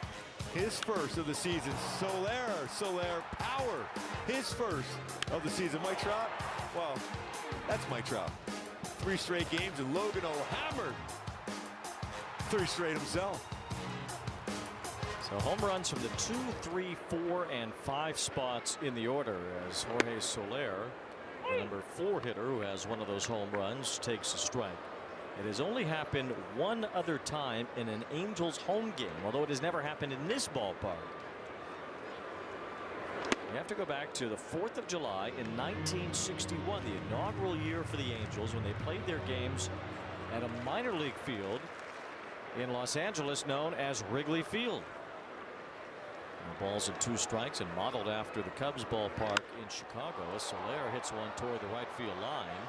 Jones a long run over, but he gets there for the first out. And the home runs in that game came from Lee Thomas, who was one of the very good original Angels, Ken Hunt, Ted Kluszewski, and George Thomas. That's amazing. It hasn't happened for the Halos. They're 2, 3, 4, and 5. Same game at home since '61. Hey, you come to the ballpark, you just never know. You might see something special, and it's been special so far. Logan O'Hoppe has one of those home runs. He takes a pitch in the dirt, and McKenzie keeps spiking his fastball. You don't see that all that often. He's done it about 5 times already. I would think maybe a splitter or a breaking ball, but fastball, that's holding on to the baseball a little bit longer, not releasing it out in front. O'Hoppe's 3 for 3 overall tonight.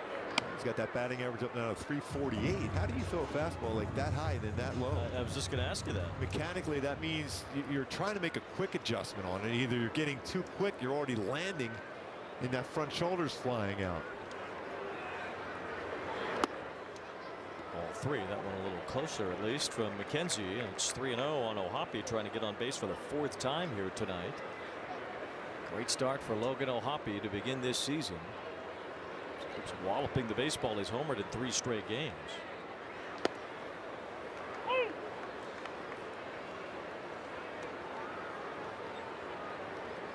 Missed the All-Star game last year. Oh, if he keeps this up, he'll be an easy All-Star this year, though. Just being around Travis Darnell, I think, and Sal Fasano, Jerry Naron all the time. Just take a lot of pressure off him. At the catching position allows him to relax at the plate. Because all that information, they're always talking. So now he knows exactly how to set up hitters for the guys on the mound, but now he can be more relaxed and think about the type of damage. And it's good to see him now in the 5th spot in the lineup. That's really about where he should be, as he does strike out here for the 2nd out of the inning. Celebrate Ben Joyce's 105-mile-an-hour pitch and be one of the first 25,000 fans in attendance Friday, May 2nd. That's my birthday, by the way, against the Tigers to receive a Ben Joyce bobblehead courtzy of Nitto Tire. I know what you're getting for your birthday. Visit angels.com/promotions. Thank you. That's very nice. Yes. Yeah, I'm that kind of guy. I knew you would appreciate that, so it's yours. You should send one to Tommy Edman. You think he'd appreciate getting one of that? He was on the other end of that pitch. I know he was. He's still going, where was that pitch? I can't even see it. Well, it changed Tommy Edman's life. He's done nothing but hit since he saw that pitch. Once you see 105.5, everything else just looks generic. Yes. Big home run today in Philly. What, a 2-run home run? Another one. That's 6 now on the year for Edman. McKenzie spiked it up. That one even made it to the dirt around home plate. 2 balls, no strikes on Kochanowicz. You can see the issues for McKenzie and why he's pitching out of the bullpen in a game where the Guardians are well behind, as opposed to being an anchor in their rotation like they thought he was going to be. As you can see, there's life on the fastball, but it's when you're missing by that much, you got to start throwing consistent strikes. But you can see how that delivery has. It's pretty compact, but then when he gets going, if he's quick to it, that front shoulders open up so quickly, and it's tough to play catch up and get your arm in that spot to be able to hit your, the corners and the quadrants in the strike zone. 3 balls and 1 strike on Kochanowicz here, and that's way over for ball 4. So a 2-out walk. McKenzie is a New Yorker. He's from Brooklyn. And it's an interesting way on how baseball was kind of introduced to him. His dad was Jamaican and moved to New York, but he loved listening to the baseball games, both the Yankees and the Mets. He loved Phil Rizzuto on the Yankee broadcast, the Scooter, and he loved listening to Ralph Kiner on the Mets games. So just by a kind of baseball osmosis with Rizzuto all the time and Kiner all the time, Tristan McKenzie had the love of the game in his ears. Yeah. Every time I think of Phil Rizzuto, I think of that Seinfeld episode with the keychain that gets buried in the street. Frank Costanza. I like that his voice pops up in that Yes. Meatloaf song too. Holy cow. Holy cow. 2 balls and no strikes on Kyren Paris.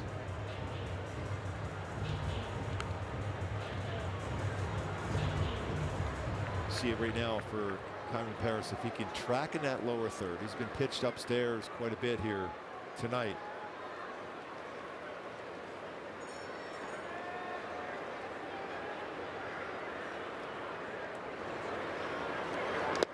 Swing and a miss there. Of course, toward the end of Rizzuto's broadcasting career, he only got about 6 or 7 innings out of him. He was on the Whitestone Bridge by the 8th. That's a veteran move. We're only about 4 or 5 years away from you doing that. We'll see you out on the 5 in the top of the 8th inning. Hey, Wayne, take it easy, man. Got me covered. 2 balls and 1 strike on Paris. Such a short drive. Well, it took you an entire baseball game to get here today. 3 balls, 1 strike on Paris. Yeah. Quite comfortable. I could have used all that desserts we had. Well, tell your driver to go faster, please. Yeah. Got places to be. Ball 4 to Paris. So McKenzie with that strike zone jumping around. He has walked 4 since he entered the game. 2 in a row here in the 6th. I think it's going to be it right now. I was hoping to get a little bit more at him, especially all the bullpen usage yesterday. He's thrown about 50 pitches now, and he just cannot find the zone.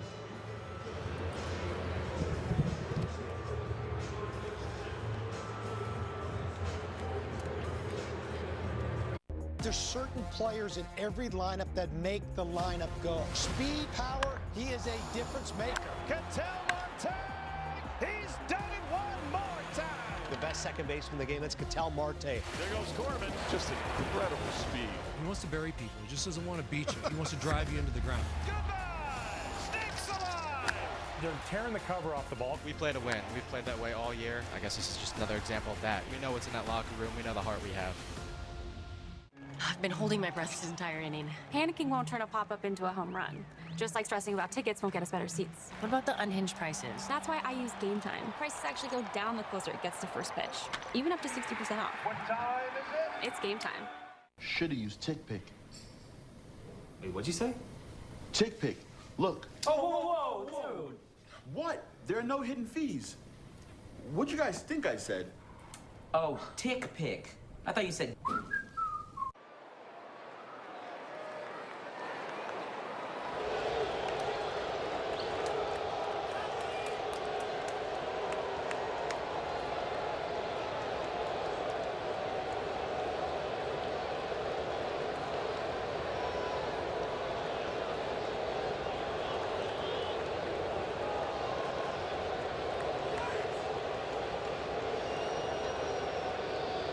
Sports Network brought to you by Hyundai. With a brand new Hyundai, there's joy in every journey.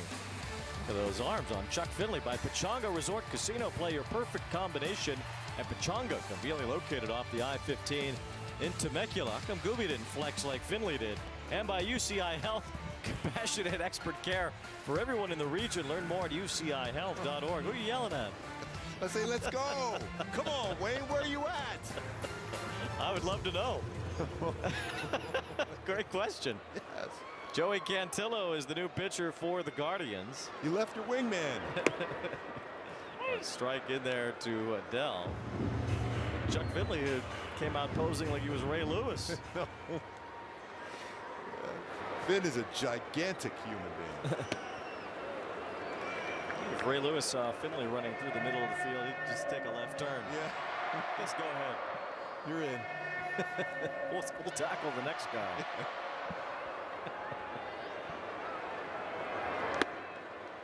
Adell strikes out, and that ends the 6th.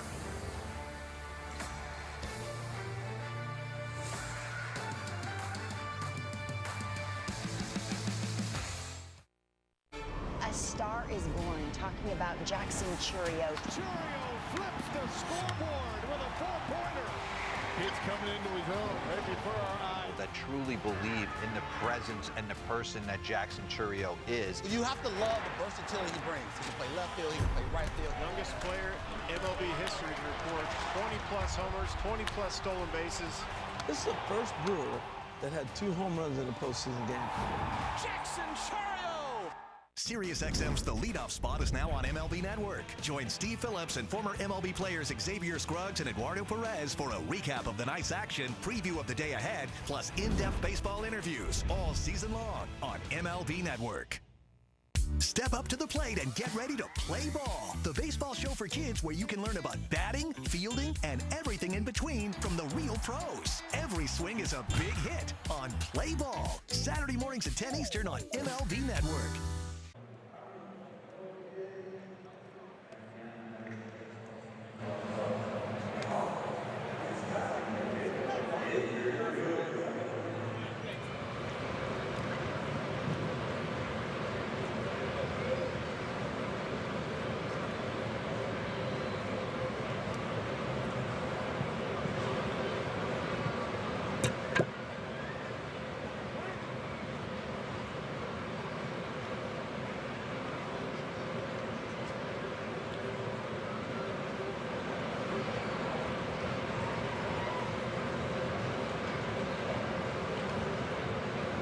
By your Halos. Join us for every Angels home game in 2025 by ordering your season seats today. For more info on season seats, visit angels.com/season seats or call 714-4ANGELS. Well, Bo Naylor hit a home run earlier. Cleveland scored twice in the 3rd inning. They tied the game at 3, but it's been all Angels since then. 7 unanswered runs, all of them scoring in that 5th inning. 2nd inning for Garrett McDaniels on the mound. This is that role that Barry Enright was talking about earlier, that he feels there's a few different pitchers in the Angels bullpen that can come in and use up the 6th and 7th innings and be that bridge between the starter and the back end relievers. Yeah, there's a number of guys that give you multiple innings out of their bullpen this season. He feels these are really important pitchers for the Angels to have use these 2 innings up so that they don't overtax their A relievers. And sometimes we saw that with Cleveland. They have so many guys that they use in the 6th, 7th, 8th on the way to Clase. There's a bloop to left field that falls for a base hit for Naylor. But you can really tax your bullpen that way, especially if you're playing a lot of close games. If you have these bridge guys working the 6th and 7th multiple inning relievers, it helps your cause down the stretch. Yeah, especially if you get even squeeze another inning or so out of them, then you don't have to necessarily go to that gas at the back end there with Ben Joyce and Kenley Jansen. Before long, Robert Stevens is going to be part of that bullpen. That's an incredible arm. Ground ball. Anderson scoops it, flips it to second for 1, over to first 2, a double play. Got rid of it quickly. Didn't have a good handle on it, but quick enough. He's saying, hey, way to go, Kyren Paris. Way to turn that double play.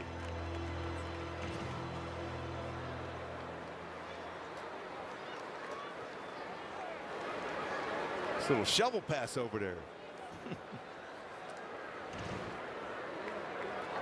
Good all-around game for Tim Anderson tonight. Couple of hits, including a 2-run double for Tim Anderson in this one.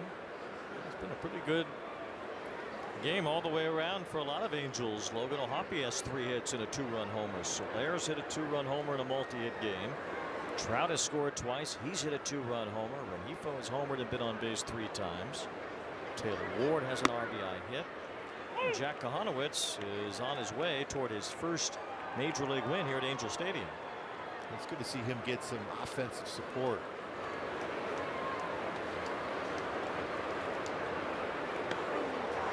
Daniels kind of fell over a little bit as he let that one go.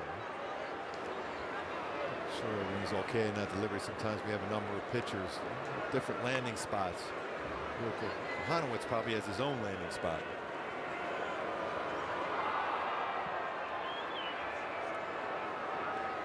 Ball, 1 strike. But Daniels in his 2nd inning, he's faced 5 batters, but he's only thrown 16 pitches.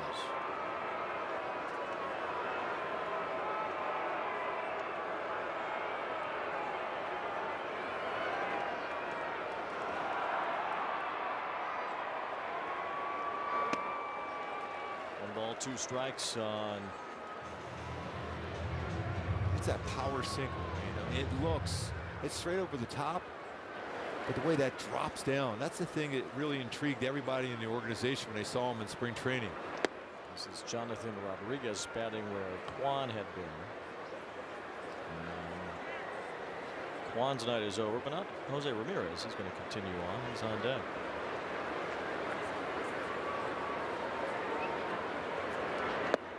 Swing and a miss. Good pitch by McDaniels.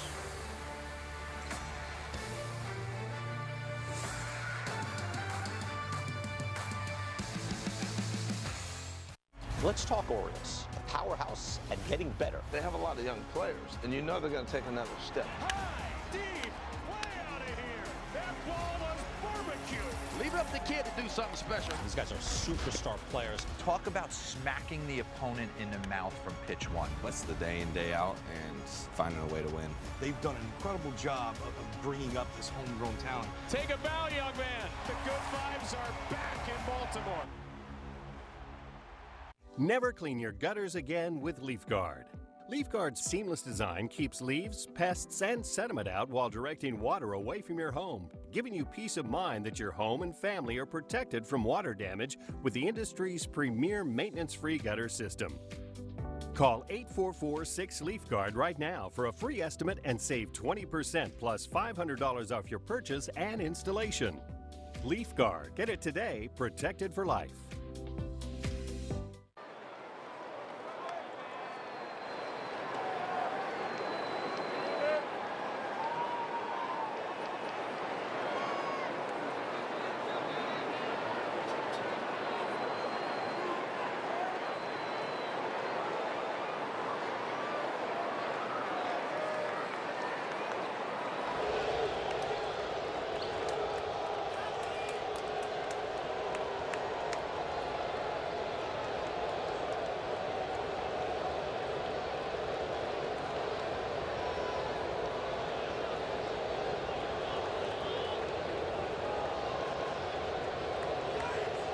Revved up 3-game home run streaks, both homer tonight.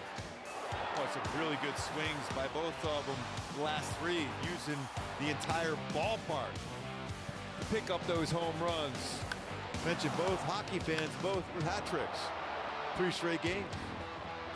There's only been one other time in Angels history where multiple players carried 3-game home run streaks at the same time. Then it was a couple of lefties, Shohei Ohtani and Jared Walsh. Tim Anderson fouling off the first pitch against Joey Cantillo. That's another good swing there by Tim Anderson. A little more oomph on these swings here. 2-run double in his last time up for Anderson.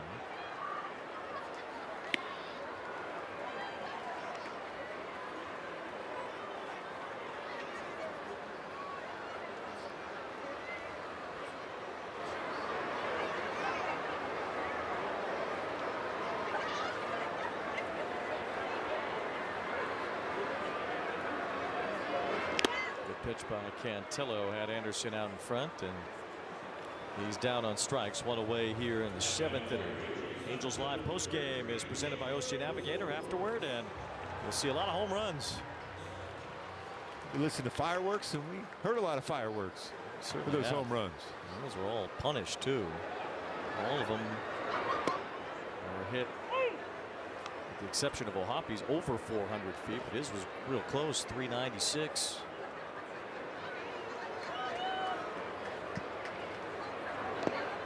Someone's going to use Photoshop as Bo Naylor just threw the well. You ever see the movie Major League 2 where the old Cleveland Indians were the main attraction?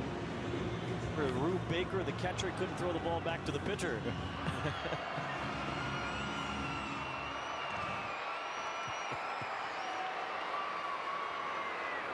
That was the umpire, wasn't even. Wasn't even the catcher.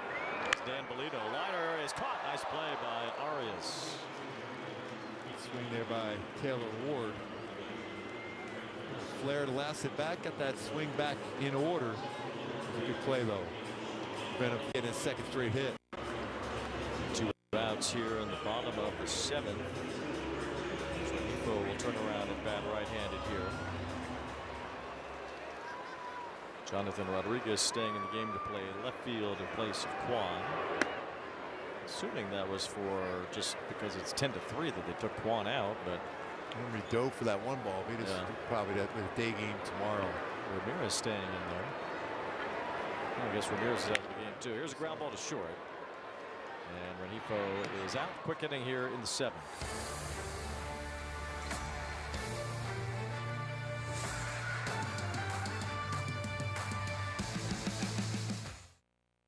If you're a Rockies fan, they've got some young talent. Pretty dynamic, everyday position club. Starting to see some young guys with some serious talent. There's some speed and there's some pop.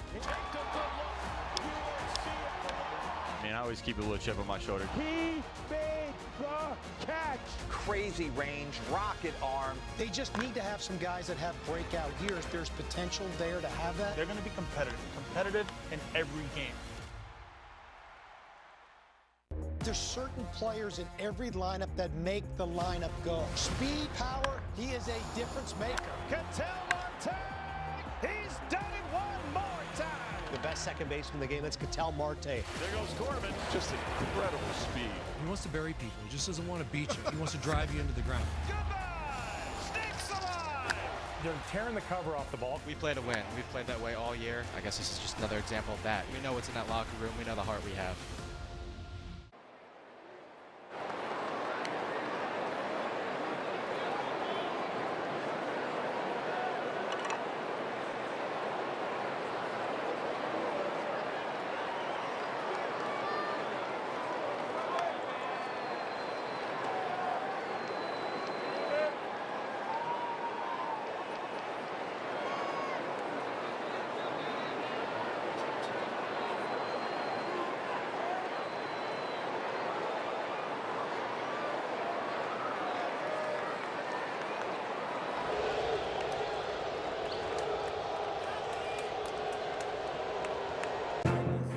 Let's go. We taking the top position. Smash the opposition. Victory in our hearts. We're winners now. Let's take it. Let's get it. Let's get it. We're winners now. Let's take it. Let's get it.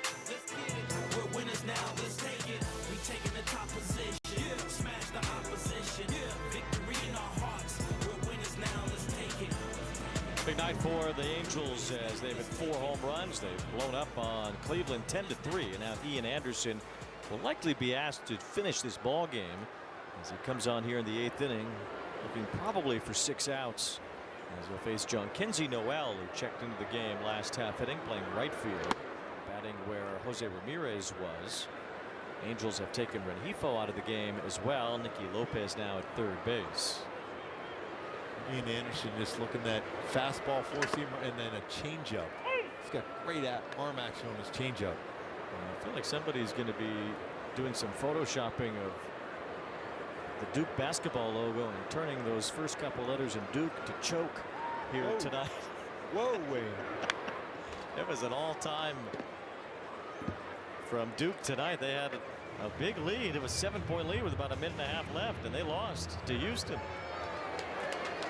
Mike Trout's not going to be real happy with you right now when you're saying this. He's a huge Duke fan. Seems like kind of being a front runner here, isn't it? Wow. Wow.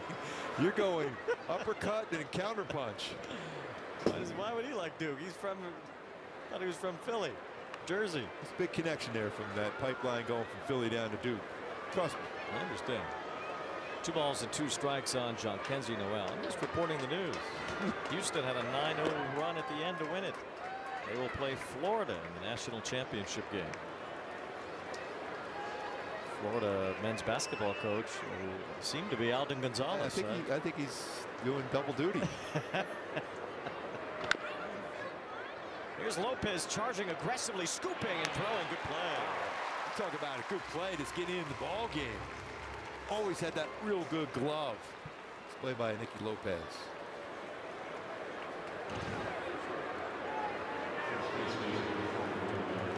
Quick on the transfer, light on the throw, gets him by a couple strides. That is so quick on that transfer out of the glove. One away as Santana bats. Home run in the first inning. Cleveland had the lead then. Angels got it right back in the bottom of the first, scoring 3. Guardians tied it with 2 in the third, but a 7-run 5th inning changed this game. First time the Angels have scored 7 runs in an inning in a home game since 2021.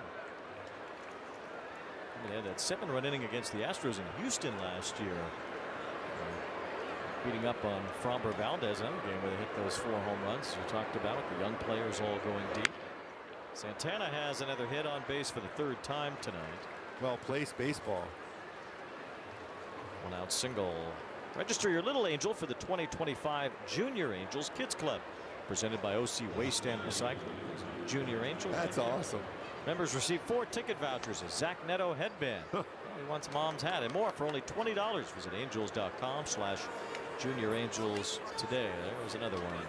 The Junior Angels in the ballpark tonight.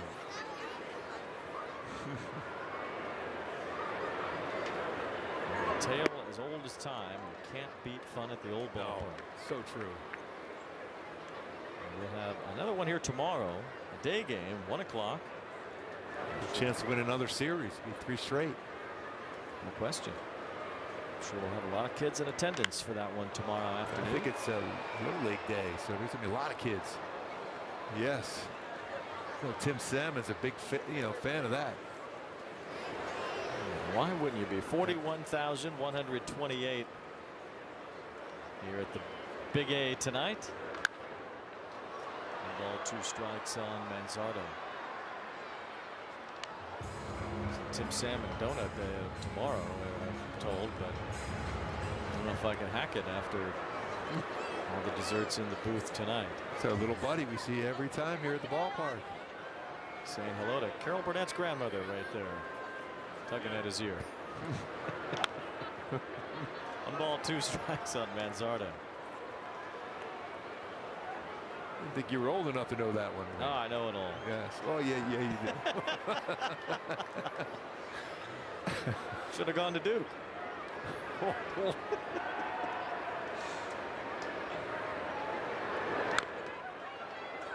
ball, 2 strikes on Manzardo. And Duke was up by 6 with 33 seconds left. That's tough to do.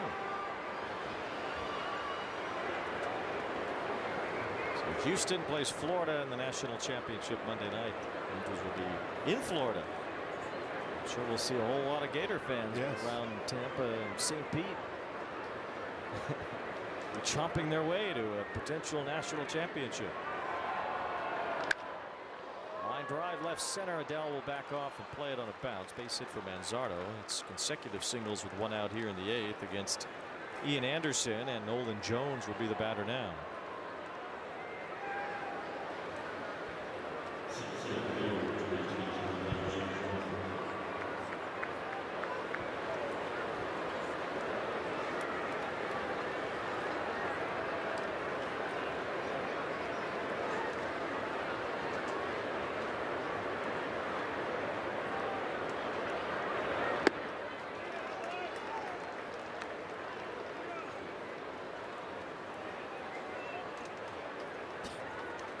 Nolan Jones 0 for 3 with 3 strikeouts.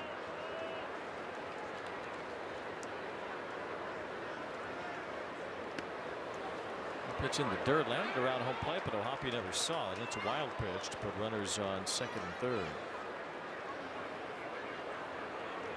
Lip's going to have some work to do in front of that home plate area. How many baseballs have been spiked in front of the plate after this game? Especially a quick turnaround like that, a day game tomorrow.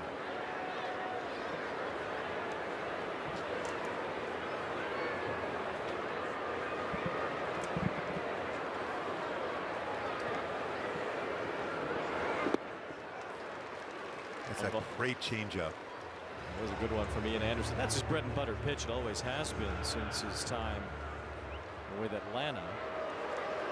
He was the number 3 overall draft pick in 2016.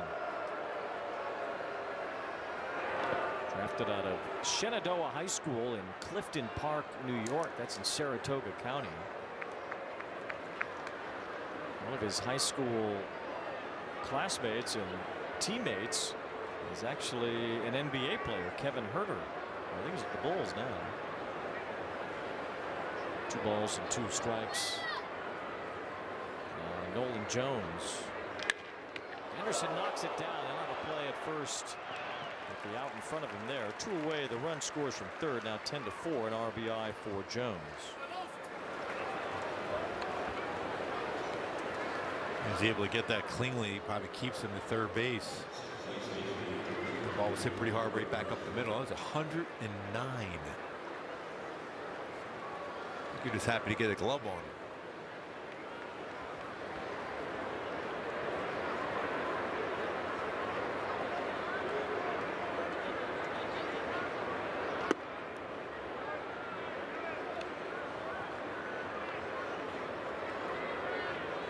Dodgers won earlier today. They beat the Phillies. The Giants won again. They've won 6 in a row. San Francisco is now 7-1. Broken bat roller as Kochanowicz grabs it. Anderson covers, and that ends the 8th.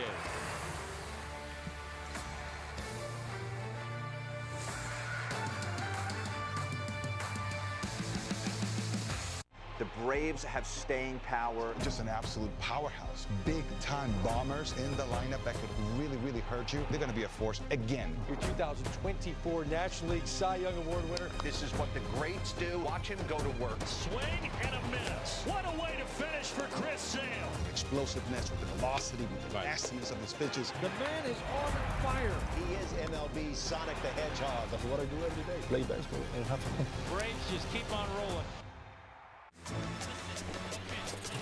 We got our hands up in the air. My, oh my. Well, that's a great baseball comment. And good guess, by the way. Good luck trying to hit that, man. It's unhittable.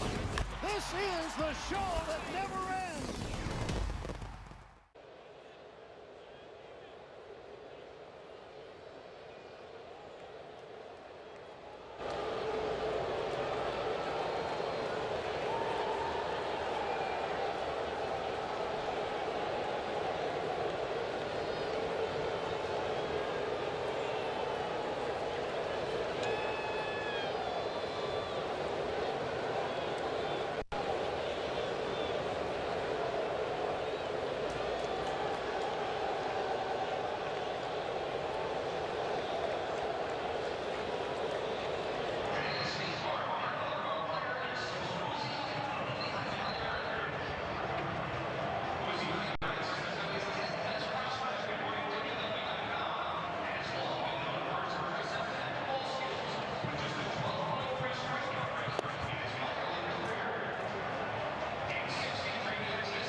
Games of the season. They have come in the last 3 consecutive games. Yeah, center field with that one last night.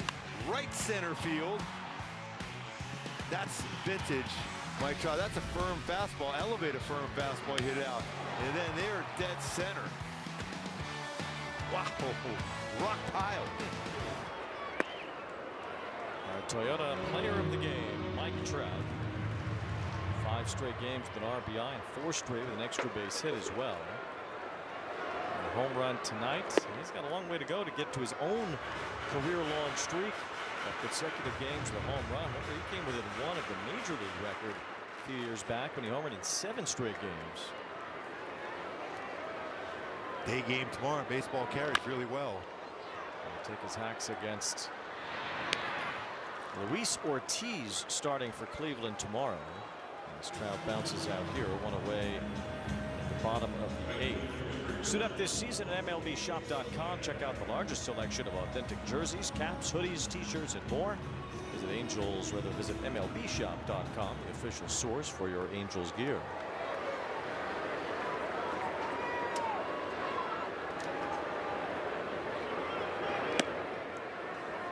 Guy Adam Rank said he recorded the Duke game and now he spoiled it for him. Yeah, well, he's a big Angel fan. He's watching our game. Look what I did, Wayne. You record a game in 2025. You got to get off the grid if you want to not see the spoilers. We got to go in the cave.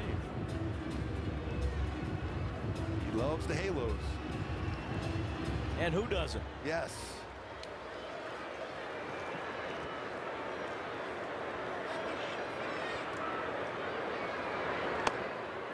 Balls and a strike on Soler, who has homered his first as an Angel tonight. Probably a lot more to come. Out in right field tonight. Not a whole lot of action for him out there.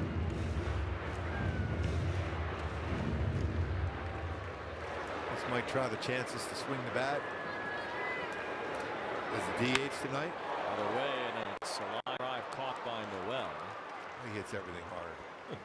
2 up, 2 down in the inning.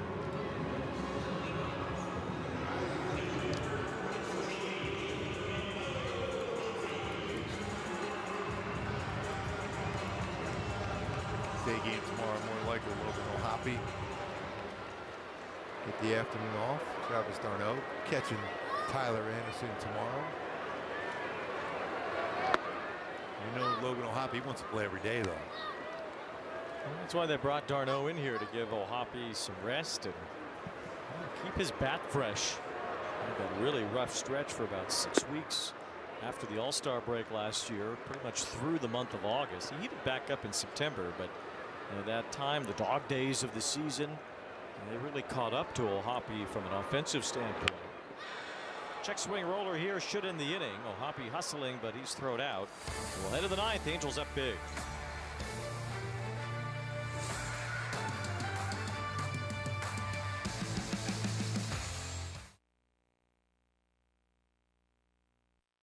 A star is born, talking about Jackson Chourio. Chourio flips the scoreboard with a 4-pointer. It's coming into his own right before our eyes. That truly believe in the presence and the person that Jackson Chourio is. You have to love the versatility he brings. He can play left field, he can play right field. Youngest player in MLB history to record 20-plus homers, 20-plus stolen bases. This is the first Brewer that had 2 home runs in a postseason game. Jackson Chourio!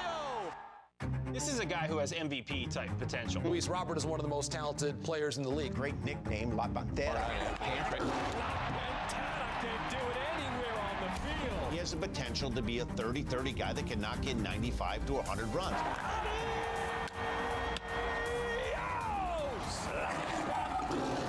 As a fan of the game, there's nobody I enjoy watching in center field than Mr. Luis Robert. La Pantera!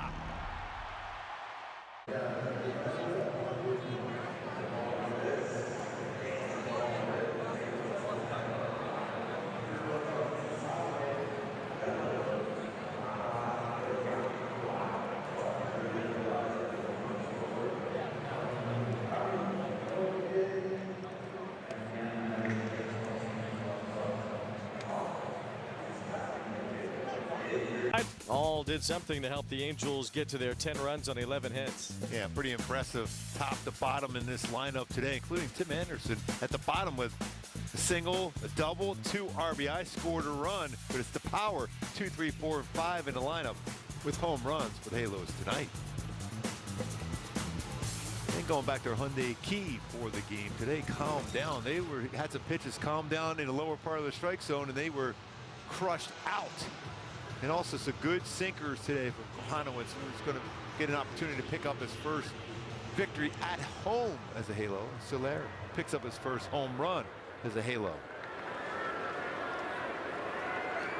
A lot of good things. Very good things for the Angels, trying to start off 5-3. Swing and a miss by Schneemann leading off here in the 9th inning.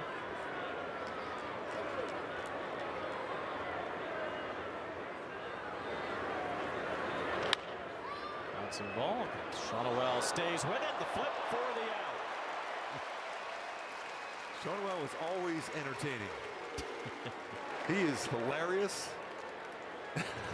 He's laughing at that one too. No problem. None whatsoever. Perfect feed also.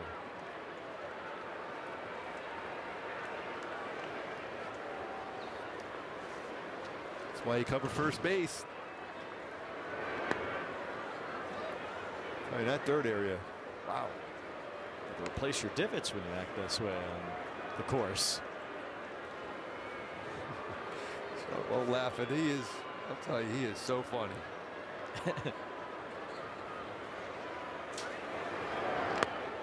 Now they're in the dirt. Balls, no strikes on Bo Naylor. Tyler Anderson on the mound tomorrow. Angels will try to win their 3rd straight series to begin the year. Just like former Angels manager Terry Collins used to say, you got to win series. Well, if you do that, there's a pretty good chance you get a good winning percentage. That's for sure. Win 108. You win 2 out of every 3. That's pretty good math right there. Yeah. You're on fire tonight. I told you. Ball 4 to Bo Naylor. He's been on base 3 times. So Tyler Anderson, a 2-time All-Star, will try to connect the Angels with yet another series win. Hasn't faced Cleveland a whole lot. 1-0 in his career with a 3.21 ERA.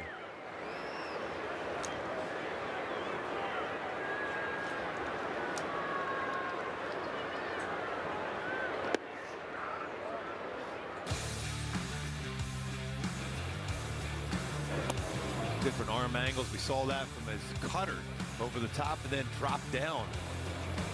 No decision against Cardinals. Solid game with 5 innings, 4 punch outs. Paris with that 4-seamer upstairs.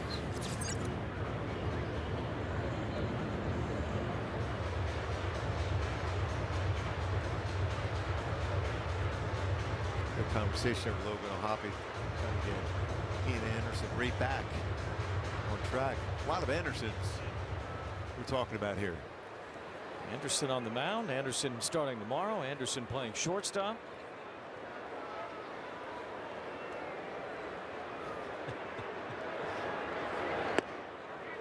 Oh, Mr. Anderson indeed. It's like all those Johnsons speaking frontier gibberish and Blazing Saddles. One strike on Brian Rocchio. There's another one in the dirt.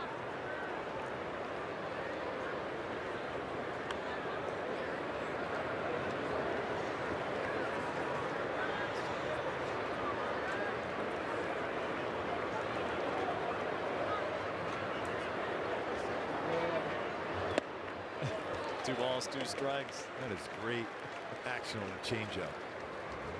Don't have to try to force that. Just trust the grip. It's got a great one.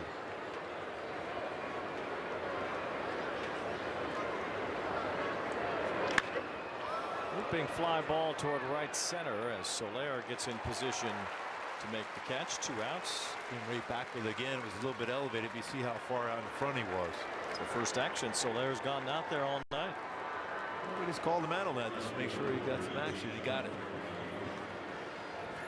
The Angels trying to even up this series, get to 5-3 to start the year. It was good to find a way to beat the Guardians. It hasn't been easy for the Halos since about 2015. Look at standings very much this early. The Rangers, though, have gotten off to a good start. They've won 7 of their first 9. They beat Tampa Bay today. Everybody else in the AL West is struggling, though, to begin. Houston, Seattle, and those fighting, swinging Sacramento A's.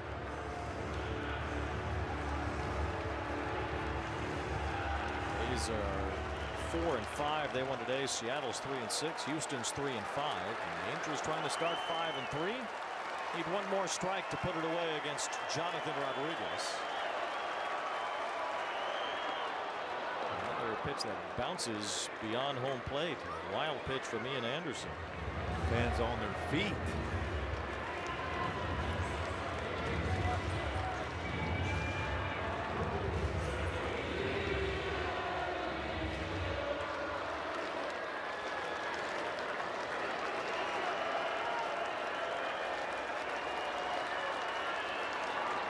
Swing and a miss, strike 3. Say goodnight to the Guardians. The Angels blast their way to a victory tonight, 10-4 on the back of 4 home runs. Yeah, a lot to like about that offense, especially 2, 3, 4, and 5 hitters with home runs today. Just balance in the lineup. Kochanowicz picks up his first W at the Big A, but Mike Trout, 3 straight games with a home run. Logan O'Hoppe with 3 straight games with a home run. Soler with his first home run as a Halo, and Luis Rengifo first home run of the season. Some balance in that lineup. Good job out of the bullpen too, following up Kochanowicz there. So a great all-around game for the Halos here tonight. The Angels had it all working for them with that 7-run inning. Jack Kochanowicz gets his first win at Angel Stadium in his major league career. And a 10-4 final is certainly okay for the Angels here, as the 4 home runs make a big difference. Mike Trout in the center of that. Luis Rengifo got it started. Yeah, especially when you think about an 0-2 pitch hits out. Soler with 2 strikes goes yard himself. Then Mike Trout, 3 straight games. Look at the camera well up there. That ball's crushed. And Logan O'Hoppe doing his thing again. 3 straight games himself. What a game for the Halos here tonight. Beating the Guardians. The Guardians won game 1 last night.